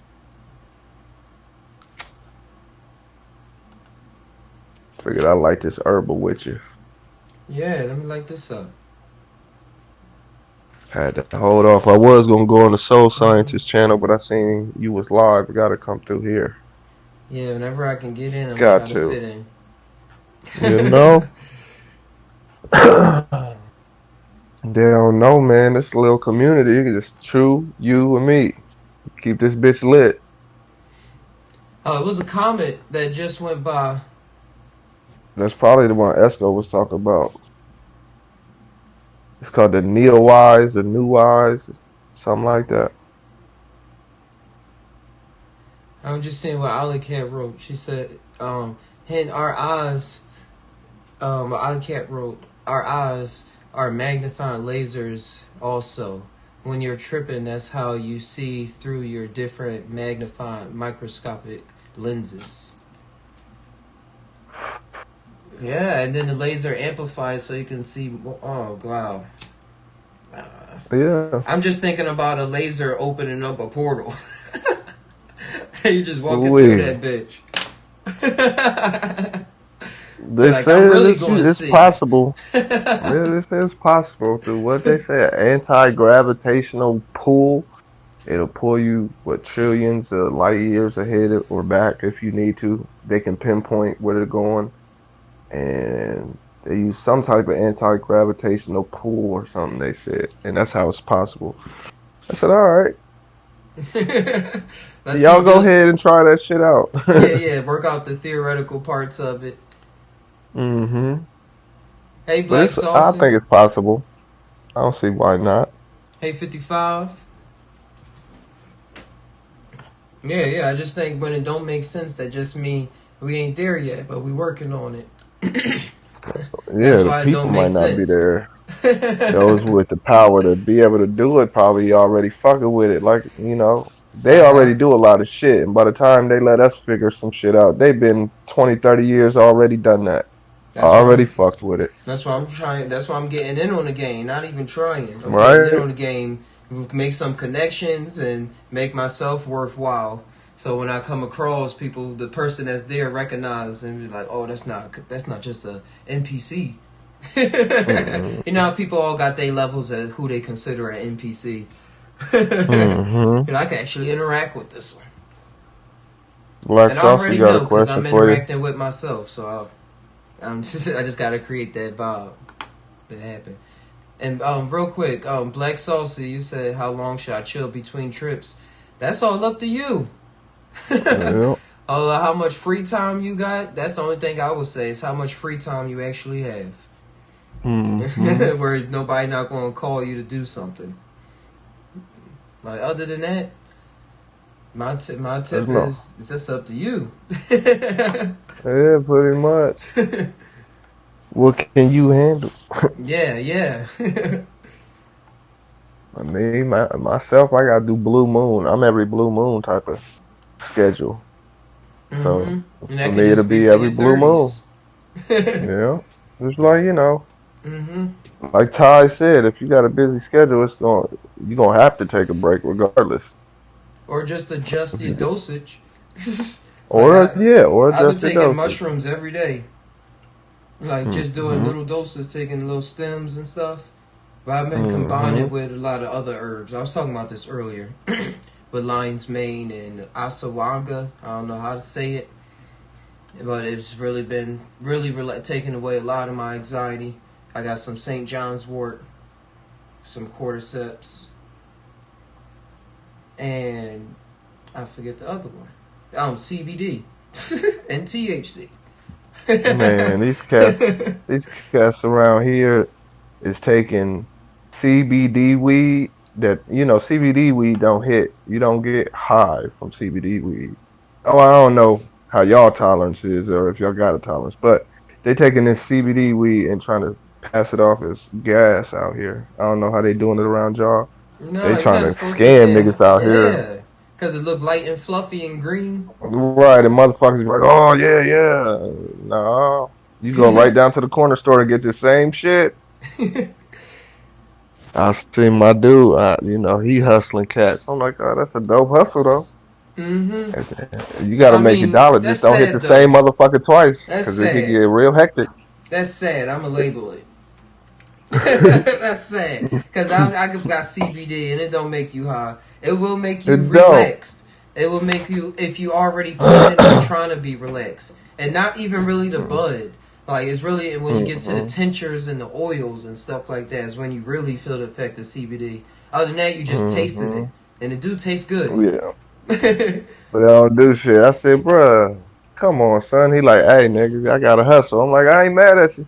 Be careful. You gonna do that to the wrong motherfucker, they gonna beat you up. Yep. And Black Salsa, you said the tolerance build up mad quick. Yeah, it all depends on what you're trying to go for. What you going in for.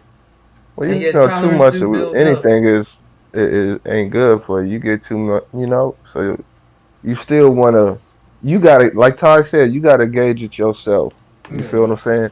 If you're going back to back to back, you got to notice the effects or the non-effects. If you're going every other day, you just got to know. You got to know. You know? Yeah, but adjust your lifestyle accordingly. Yeah, it's all on you. Have different strains on deck, so when your tolerance grow up, you do another strain. That's what they do, Saucy. They mix that shit up. Sure do. They give you some good ganja with that shit in it. You be pissed off. I said, no. I'll buy my ganja. I don't care who you is. I gotta hit that shit. Like, nope. I ain't buying shit. Yeah. But see, I only fuck with the same, you know, without getting into it. I only fuck with a couple people. Mm-hmm. So they already know, have one roll when I come by real quick. It's the medicine man. Straight up. But yeah, I'm not a fan of that CBD shit. I'm not a fan of that shit. But yo, I'm gonna get you on it though. When I get these Tide products finally out, I got the bottles made. I just gotta get the labels. Look, you get a product, of course I'm gonna fuck with you. I'm gonna definitely fuck with you. Yeah, it's on when you get the oils. Like the herb is not concentrated enough for how much we smoke and our mental vibes and stuff like that. You need like a big dosage. Like it'll probably make you want to go to sleep if you take too much. Okay. Like that's what it does. But it won't make you psych. It won't make you think a lot. It won't make your heart pace. Like if you know how weed relaxes you. I mean how THC relaxes you, but makes your heart pace. Like it won't make your heart. I still combine it though. Because the tree used to have CBD in it in the past. Then we just wanted to just get high. I mean, well, high sold more. So that's what it was. High sold more. So the Cali niggas was like, all right, we're going to breed the highest THC and not care about the CBD or the CBN or the CBG.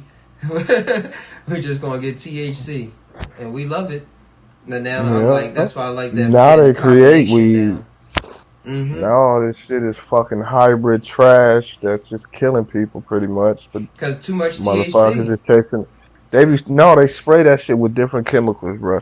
Because I got a white boy who live out in the country with his dad, and they grow ganja, herbs, and they do the same thing. They be spraying this shit with like, I don't know. It looked like they spraying it with pesticide damn near and stuff like that. Yeah. But it ain't pesticide. I don't know what it is 'cause I don't grow, but it ain't supposed to. You ain't supposed to do that shit, and that's what they do, and that's what a lot of these big corporate weed sellers do. You know, the people who grow the shit be putting a bunch of dumb shit in it, and it ain't. By the time you get it, it ain't actually weed no more. You just high though, but that ain't a good high. But it feels good. It's a cold game. Back in the day, it was just natural herb. Nigga grew good weed. You grew good weed. Now they create good weed. They make good weed. It's like, nah. For all that, you can give me some mid. I'll be straight. Leave me alone. Y'all can smoke that death shit. Yeah, nigga, I got the biggest, loudest pack. Alright. You got a loud pack, I'm just high. It was just different. Yeah, you do gotta be aware of things. I watched them do it. I watched them do it. I watched them spray the shit down. Like I seen them do it.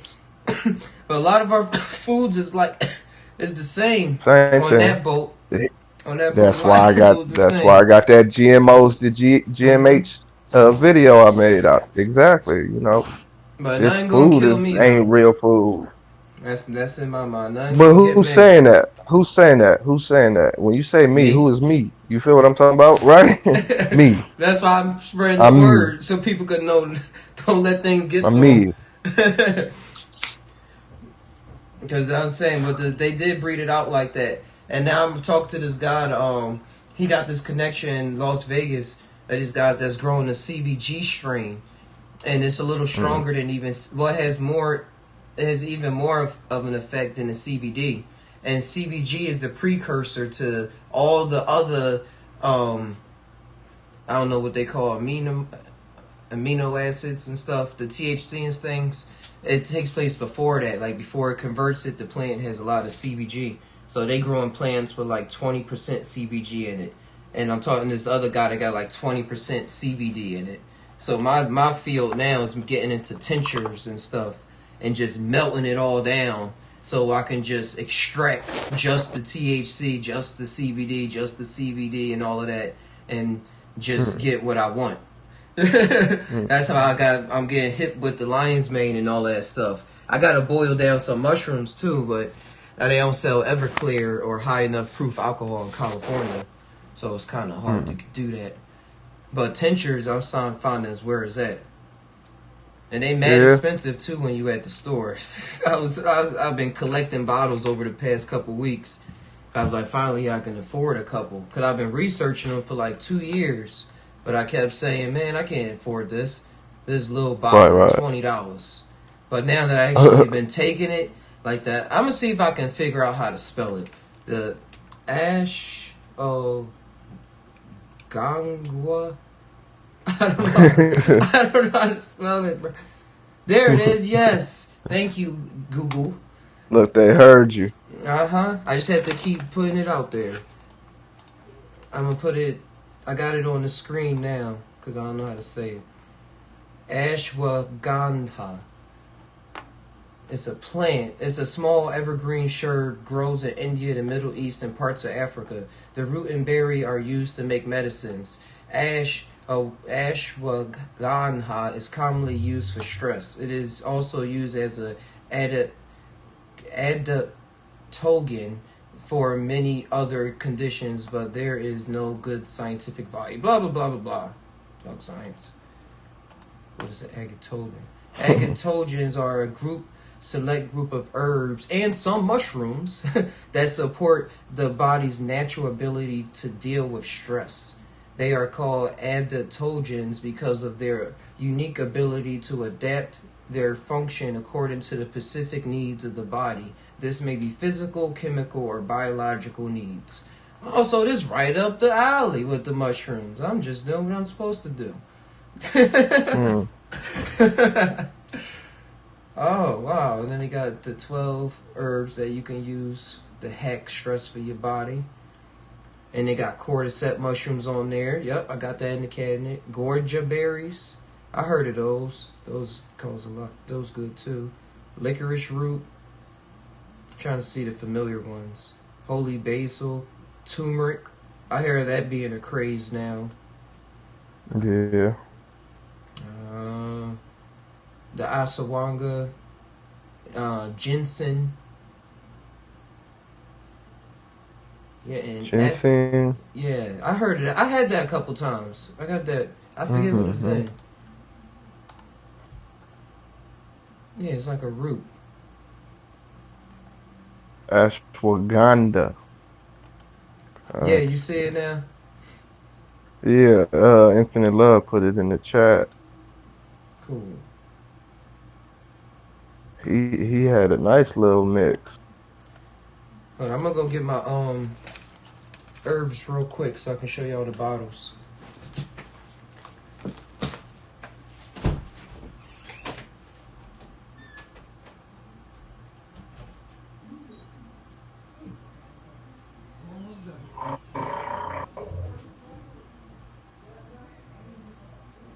Welcome, ladies and gentlemen, to the Just Tainow show. You are tuned in to one of the dopest people around town. He's about to go get his herbs and his spices, show you how he gets down. You know, I got my herbal remedies. I think we're all familiar with my herbal remedies. I'm back. He's back, ladies and gentlemen. He's back. Thanks for sticking by during that intermission. You know, make sure to hit that like, y'all. Hey, King guys.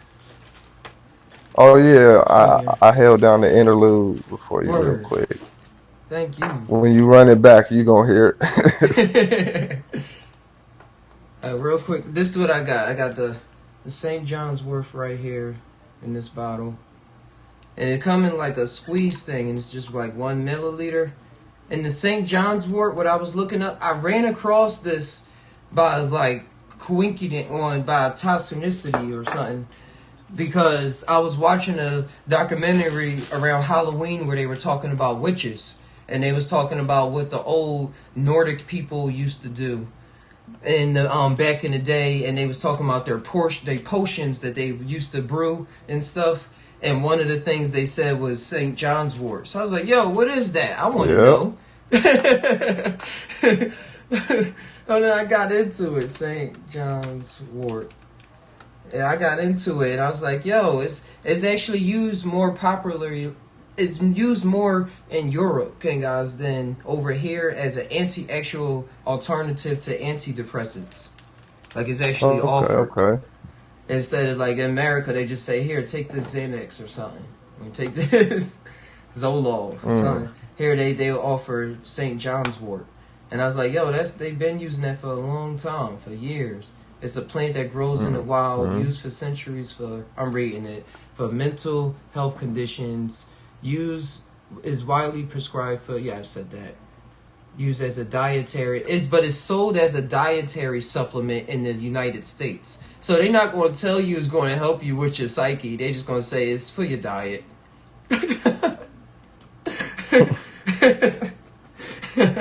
Just keep it hidden. Yeah. That's what it's about every time. God damn it. Let me look up the history and see if they got. Oh, yep. It came Be right back. Cool. I'll be here.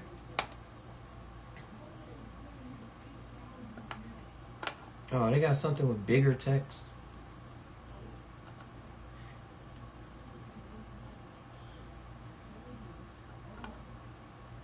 No, I think the other guy was more on to it.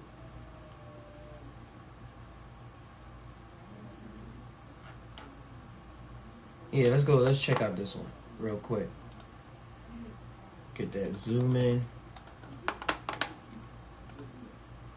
I used to drink ginseng to last longer when I was younger. Said Black Saucy. Infinite Love, you say, yeah, just made some sea moss gel with mushies, lion's mane, asawanga, changa, cordyceps, and THC oil. Oh, see, you on it.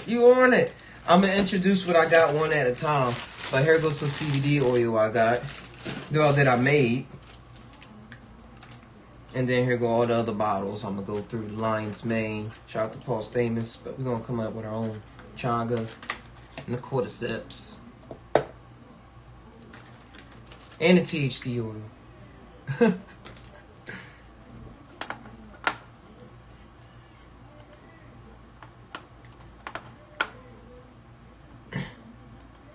Alright, but here we go with the St. John's Wort. The benefits of the use of St. John's Wort in herbal preparations. History of St. John's Wort. Appropriately dubbed by many as a magical plant, St. John's Wort, Hycurium perfortium, carries a rich history full of cultural nuances and mythical legends.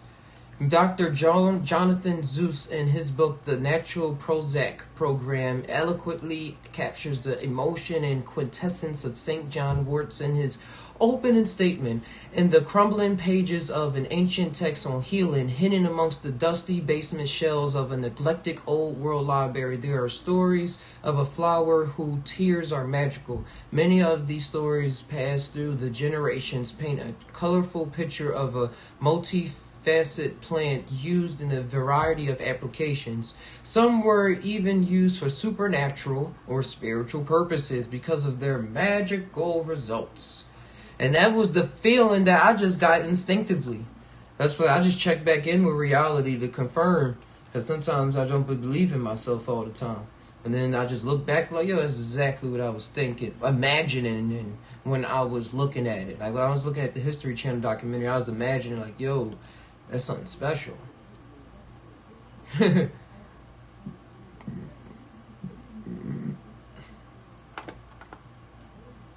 Oh, Black Saucy. I was saying I got the St. John's wort. I'll do it for you real fast. We fan. Got the St. John's wort, the cordyceps, Changa abstract, lion's mane.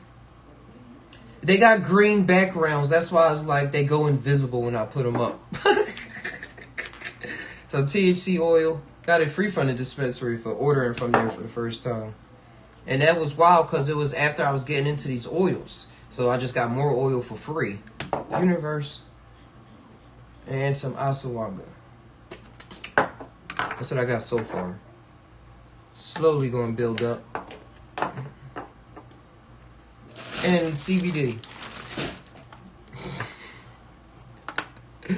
Alright, back on track.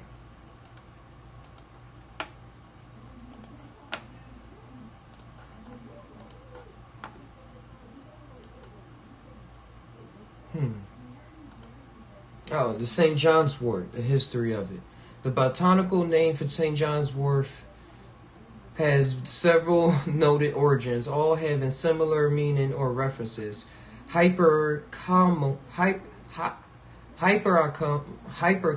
comes from the Greek hyperikon, which is broken down into hyper meaning over and econ meaning image or apparition. So it made them see apparitions, a reference to a belief that the herb was so oblivious to evil spirits that even a whiff of it will cause them to disseminate. And that's wild. That's so true. That's true. Because I don't know about evil spirits and all that stuff, but just cumbersome thoughts and not wanting to change up who you are. Because I was offering ashwagandha to a buddy, to my girlfriend's sister, and even backtrack more. That's getting into my head. I was told by somebody when I mentioned that this been changing my life, like alongside the microdosing, but really allowing me to relax and get to a certain state that's surprising to me to have for so long, like with everything that's going on around me right now. So she was telling me how it's a culture in there where they actually use the ashwagandha in ceremonies, and not everybody says that it works for them and stuff like that, or that it doesn't. She was saying how it calls to them and things like that, and you grow with it, and it's not for everybody. So just cut it like that. It's not for everybody. So she was saying how some people getting with it and some people trying to abuse it by making their own coats, blah, blah, blah. But the sniffing factor and stuff like that is what they were saying in here. When she was sniffing it, she was like, ooh, that smell is really getting to me. And then she wouldn't take it. And I kept trying to convince her, is this going to make my heart pace? Is it going to make my heart beat too fast? I said, no, it's not. I said, the weed is going to make your heart pace way more than the ashwagandha. It's going to make you relax. Like that, in my experience, that's what it's been doing. So she was fiddling around with it and really took like 2 hours later to actually drink it. Like I told her, like, if you don't want it, I'll drink it. Like, there's no pressure or anything. I just don't want it to go to waste because it costs a little bit of money. So if you don't want it, I'm going to drink it. It's about time for me to do the second part of the day. And she's like, oh, thanks for breathing out. But then eventually she took it about 2 hours later. But it was a lot of sniffing around. She was talking, venting a lot, all before she actually decided to drink it. And then had a relaxed, chill day after that, in my book. So it's something, it's always more than magic is real. Keep it like that. It may not be in the form of evil spirits and stuff like that, but it's just, you come up with your own language for it. Come up with your own language. Another translation, almost over ghosts, talking about the ashwagandha, confirms the mystical belief expressed during the medieval period. The true origin of econ are not fully known due to the cross-pollination of the medical and mystical uses of St. John's wort. So, you know, back then, the alchemists, they didn't blur the lines between science. The line between science and technology and life and death and everything was... Yeah, that's a strong smell. Way different than the other ones. You taste the smell, too. That's what I told her. I told her that. I said, you're going to taste the smell of the of the St. John's Wort, too. That's what it was. I gave her both. It's the Asawanga and the St. John's Wort. I'm like, I'm confusing my story right now.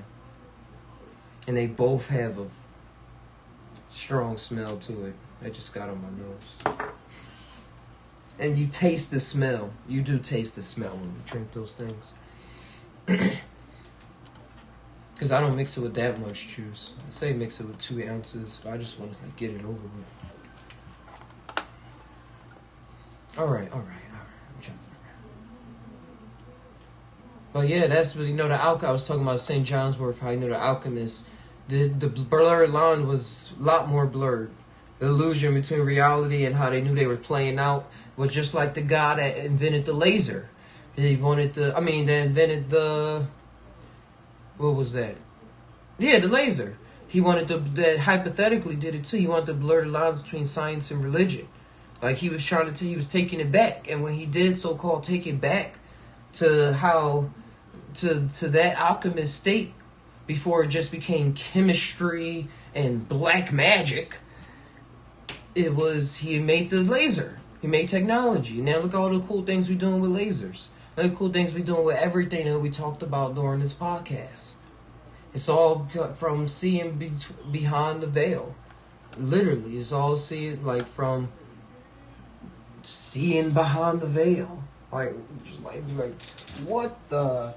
There's a wall behind there. It's a whole other world.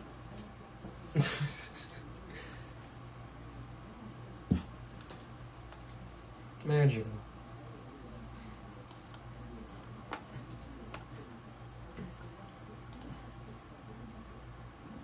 Hey, Exile. Dun dun dun dun dun dun. He has arrived.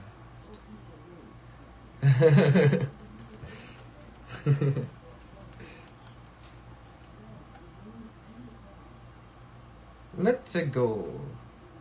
Alright, reading some more things about St. John's Wort. But not too much, because I actually want to make a video solely on these herbs. I want to take my time to read it out, put it out there. Or if not, I'll just cut this one up and make it into a video about the herbs.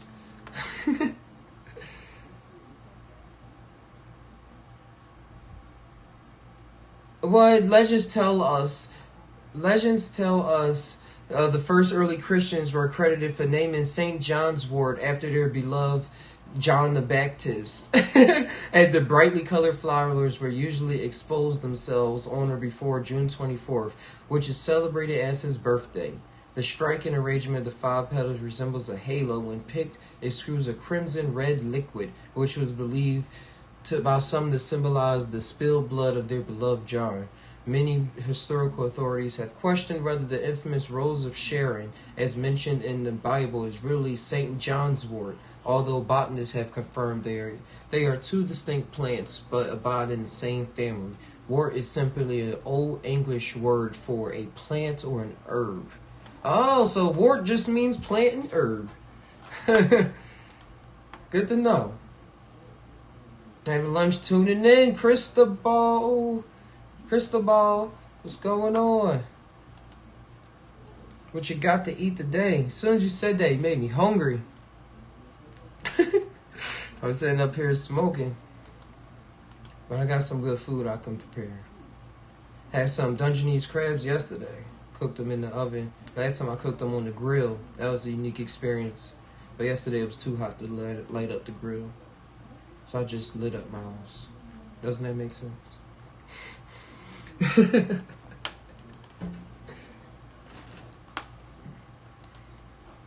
Alright, so spiritual 6 days, so St. John and stuff. So St. John's Wort's been used in, we could say, a lot of cults back in the day. A lot of people that was tuned in. Part of their brew. So that their spirit can flow and do what they had to do during their normal day. Or even if they meditate and really, really hone in. But during my day and my experiences allowed me to really tap in.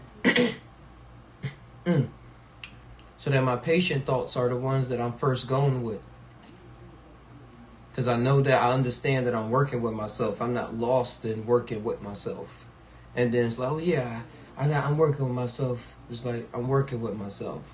The I is working with myself. You know the vibes. St. John is also when daylight. St. John's Day is also when daylight is the longest in Europe and is known as the summer solstice. This became a perfect environment for the mystical shroud surrounding St. John's Wort, exposing its supposed superpowers which could chase away demons and any other troublesome spirits. And in my experience, that comes in having a relaxed day. If like in Canada, when a problem come up, you understand, like you said, working with yourself. And you working with it. You chasing away them demons and them troublesome spirits. It's the same thing. Next month, I'll pop 2 eighths of PE, but for now, I'll do an eighth every other week. I like that premise. You got me to say that. Got me to say I like that premise. But you said that. But that is dope. Try to come back with an art piece every time. Like draw a picture. Or write a fantasy story or something real fast. Or whatever you could come up with. To have a marker all those times. Probably not force it, because I know how it is when you really loose it all the time. You don't want to force it, but still, it'll be a lot of fun. And I would like to see it too. Anything creative you come up with that represents something that you experience. Black Saucy. Here goes a poem. Wow, that's a whole poem dedicated. Oh yeah, they're just talking about the things that we was talking about.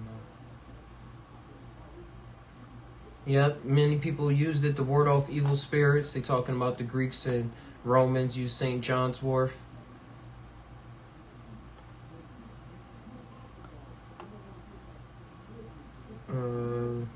Minstrel. Oh, a Sultanian drug list. That's what I want to hear. Got my attention. A 13th century document refers to St. John Wort as Herba Demonis Fuga, or the herb that chases away the devil. Everybody says the same thing.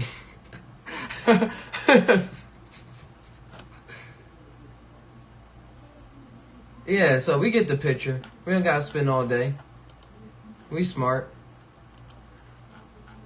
It allows you to really relax, tune in. Tune into yourself, see what's going on, work with yourself.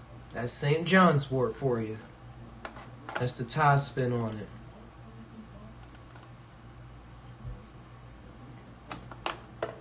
Huh.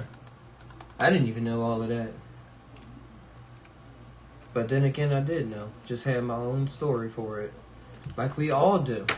That's why any of y'all ever want to jump on the Discord and y'all have a story that y'all would like to tell through art or any way, hey, just talk your talk.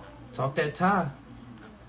Just let whatever come out. Combine your mind with your heart. See what your gut got to say.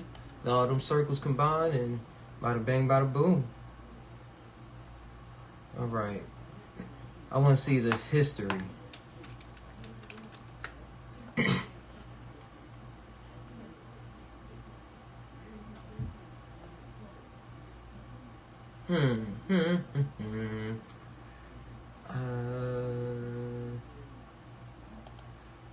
Let's try .org.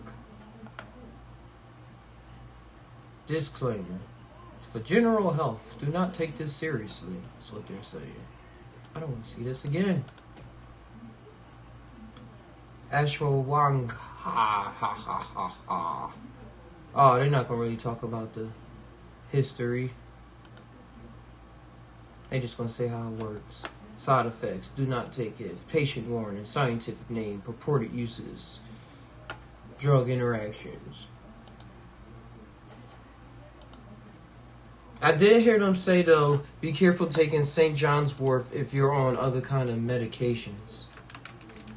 Words.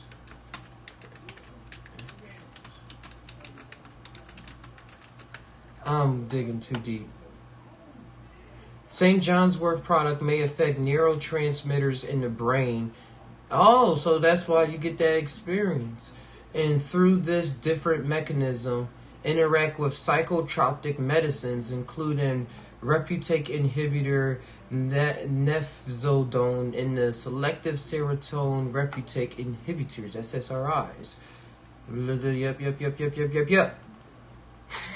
So it messes with it deals with your neurotransmitters, the St. John's wort, getting into neurotransmitters, getting into mushrooms, getting into how we used to deal with plants and have a different neurochemistry probably about us and the supposed past and the supposed now. Some people already are and have different kind of technologies, different interacting with the world on a different type vibe, on a different type level, where it seems magical to some. But it's like this, we're all magic. We all seem magical. You're just probably still playing out that story where you're still waking up to some little hints and clues about who you really truly are at the end of the day. Not who that person is. That person that we usually look up to is a representation of who we really are. And then we go through our story and trying to live that out and how to breathe that out into the universe, into a space, into a reality. So neurochemistry, at least in this reality, how I understand it, really affects eighth every day. Really affects access to these other realms. And some people, everybody's born with a different chemistry. And that's why everybody, I believe, in my eyes, have different experiences with or without psychedelics and with psychedelics. Like people have this experience or have this experience, have this and this and that. But it's still dope that they still kind of tie into each other in this way that you can't really explain, but you just experience and notice the little hints and clues and stuff like that. But for the most part, they all doing their own thing. They all doing their own thing. And it all seems to be from this realm connected to your neurochemistry and how you think. Like your neurochemistry is how you think. That's why people with certain disorders that we see as disorders or handicapped from things that we're used to seeing humans doing. Like just because a person not walking don't mean that their mind is not expanding and being able to calculate realities and stuff. Like shout outs to Stephen Hawkins and the likes of those characters who was like, I'm handicapped, but I'm only handicapped to a certain situation, not to life. I am life. We are all life. We all tap into something. So and with his neurochemistry going on, and certain savants and stuff like that, like specifically to autistic savants, people that can remember days, specific days, and what happened years in their life, and like say the weather and stuff like that, and track. I'm thinking of this one guy I was watching a documentary, and other gifts and talents that we even see kids come out with. And some kids latch on their talents real easily. And then they say the neurochemistry play a part in your environment with epigenetics. If you grew up in the hood, you probably was exposed to like stray cats. And it's this thing that's in stray cats that affects your brain. And it's this thing in the South where you hear people have that talk like this and stuff. And even more hickey than I have in my head. But it's a thing where it's a real scientific thing where a lot of people walk barefoot down there in the past. And it's these worms that was down there, and they affected people's neurochemistry, where it changed the way that they were thinking. So it's a lot that goes on in everybody. So I'm just going to St. John's wort being a neurotransmitter, and neurotransmitters in general allow you to have access to who you are, to the reality that's around. And I'm taking that from the psychedelic experiences and DMT and mushrooms, where getting those 5-HT2A2 receptors, serotonin receptors, to really explode, like, I'm not explode, but pump out more than they're used to. And now after the come down, it's like, wow, they're getting used to pumping out a little more, or having a different groove carved in them through neuroplasticity. Shouts to the lion's mane mushroom. And then the psilocybin giving the new ideas to go into those new pathways while your brain is in this neuroplastic state, ready to be molded from something that it once was. So it's like the things in the physical is all connected. And that's my science, is and trying to combine the science with the religion, as you see other greats have done, is combining these two. I'm just tying on that now and seeing the correlation between was that and was supposed this, and be like, wait a second, isn't it supposed to be like this? I swore it's supposed to be like this.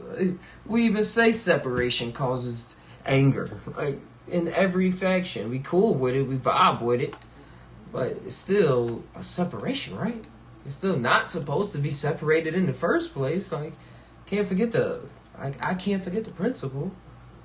I seen it, I experienced it. Whatever that is. I don't even know what it is. I just know what it's not. And that's life. Like, 'cause if I was there, I wouldn't be here. I am there. But yeah, I'm not going to confuse people like that. All right, you said, Cristobal, you said, I feel like low-income areas have a disadvantage because the food's in that area. You are what you eat. Yeah, I forgot what I was going off for that. The cats, I was going off the cats and the parasites. That was just some little known information that I came across about how intelligence and stuff is formed in the hood. But the food is what people is getting hip to a lot. Food, I think we may have chosen to experience sameness through separation. Bang! Like I just recognized what you said through the sentence, Exile. Even though I'm over here saying this. Yeah, and not even just GMOs and stuff. I hear you, Chris, about the non-GMOs, but foods in general. The food, I grew up in the projects. And then for a while, I lived with my uncle in like a little, like, nice mansion kind of place, like 6 bedrooms. So I was in different neighborhoods, and I used to go to Virginia Beach every summer to stay with my grandma for 2 months for the summer. So I had different experiences being in different places. And being in the hood and the projects, you don't have that many places to choose to eat.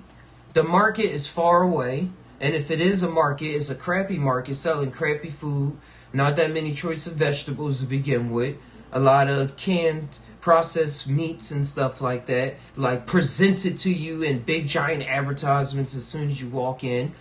I remember when they first built a fresh grocer in Philadelphia, and like the urban neighborhood, and it was a try thing, and they were surprised, but they only really did it because of Temple, which is a college there, so they wanted to do it for the college kids, not really for the hood.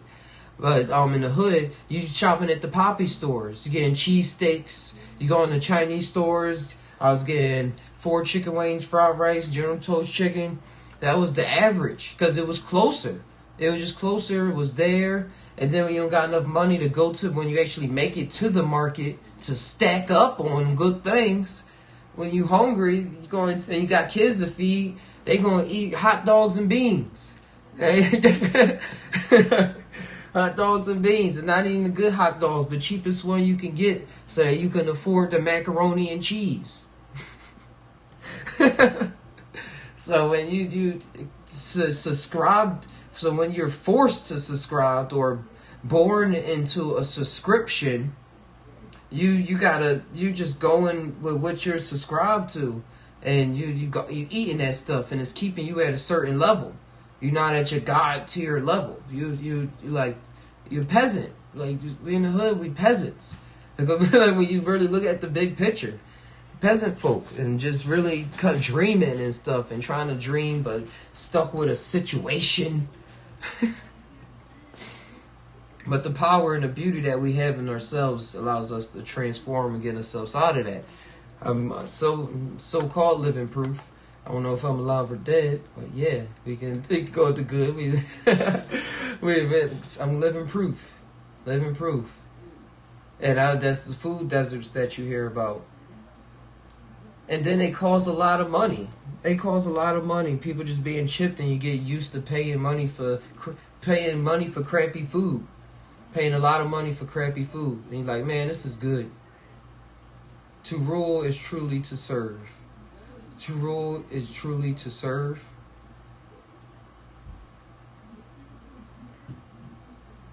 Yeah, that's what it's about.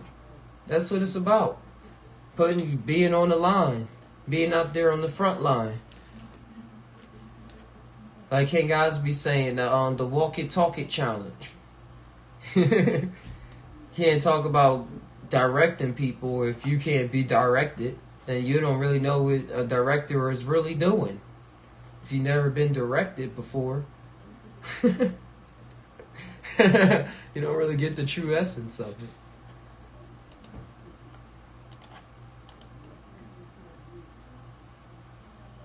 But yeah, we gotta look out for our people in the hood. Talk to our friends, talk to our buddies. If we're in the hood ourselves, look up information, look up things to be healthy foods, healthy places in your area, so it can be subjective to your truth, so you don't run your pockets dry trying to fit somebody else's mold of how they're eating and how they're surviving and living and stuff like that. Because it all comes, and then the dream of how you seen kind of in the first part will start being the actuality later down the line. But it'll be so remixed and fit to your picture that it's just calmness to it. You not have to fight for it. You're just looking in the cabinet and just looking in the fridge. Oh yeah, boom, boom, boom. Not, well, what is my calorie count, or did I eat blueberries? The blueberries are healthy, and like reminding yourself of what the things do. You just in the flow of what they do, like in the flow of yourself, in the flow of your neighborhood. Work the concrete jungle, work the tree forest jungle, work wherever you are. And with that, guys, I'm about to tie out. I'm gonna tie out. It's been a good, awesome time. It's got a clear, it hasn't cut out or anything. Shout out to King Oz for coming through and tying it on out with me. And everybody on the voice, and for everybody in the chat for coming on through. Cristobal, XL, Black Salsa, Infinite Love, 55, H70 Polo, Alley Cat, Piano Key, and Yolanda. And and my bro, CEO, Renzo. Thanks for coming on through. This has been a terrific time. Just been a very terrific time. Hopefully y'all enjoy y'all enjoy y'all night, evening, midnight, whatever time this coming at y'all. Enjoy this energy. Ty always join the Instagram, donate the Cash App to help maintain all of these things that's building up. If you want to be part of the creative team on creative projects, art, drawing, all them things, join the Discord and we can tie it on out there with the animation and everything. And if y'all want to see me play games, drop a like, let me know in the comments. I know sometimes they don't get as many views on this. I'm trying to work past that thought and just keep on playing games. But sometimes I do want to go live and play games. So if that's going to be a thing, or if I should start another channel and play games on there. So maybe I should work that out. But I'm going to go live probably later today or something and play a game. I got the VR zombie game, Walking Dead. And I'm going to see if I can stream that live at the same time, get Discord working. Or if not, it's going to be a PC game where I can sit here on a chair and play and have the Discord on so we can still talk it out as fam and play games and stuff and follow the storyline, tie on the storyline, get some extraction, some esoteric knowledge as we put it and stuff. So if y'all want an example, check out the previous TI gaming things, like when we played Assassin's Creed Origins, like a year ago now, and then we was able to walk around the pyramids. They was working with Egyptologists, the developers, and they recreate the inside the pyramids, outside the pyramids, and we was able to walk around and people was tying in on their Egyptology information, and we was saying the esoteric and the trippy stuff about everything. So we had dope time with the games. We have fun when we break it apart and we give some knowledge out as well, and we get the knowledge out on the spot. So it's all subjective and malleable, and it's all magic. It's all magic, baby. So with that, Ty always, adios.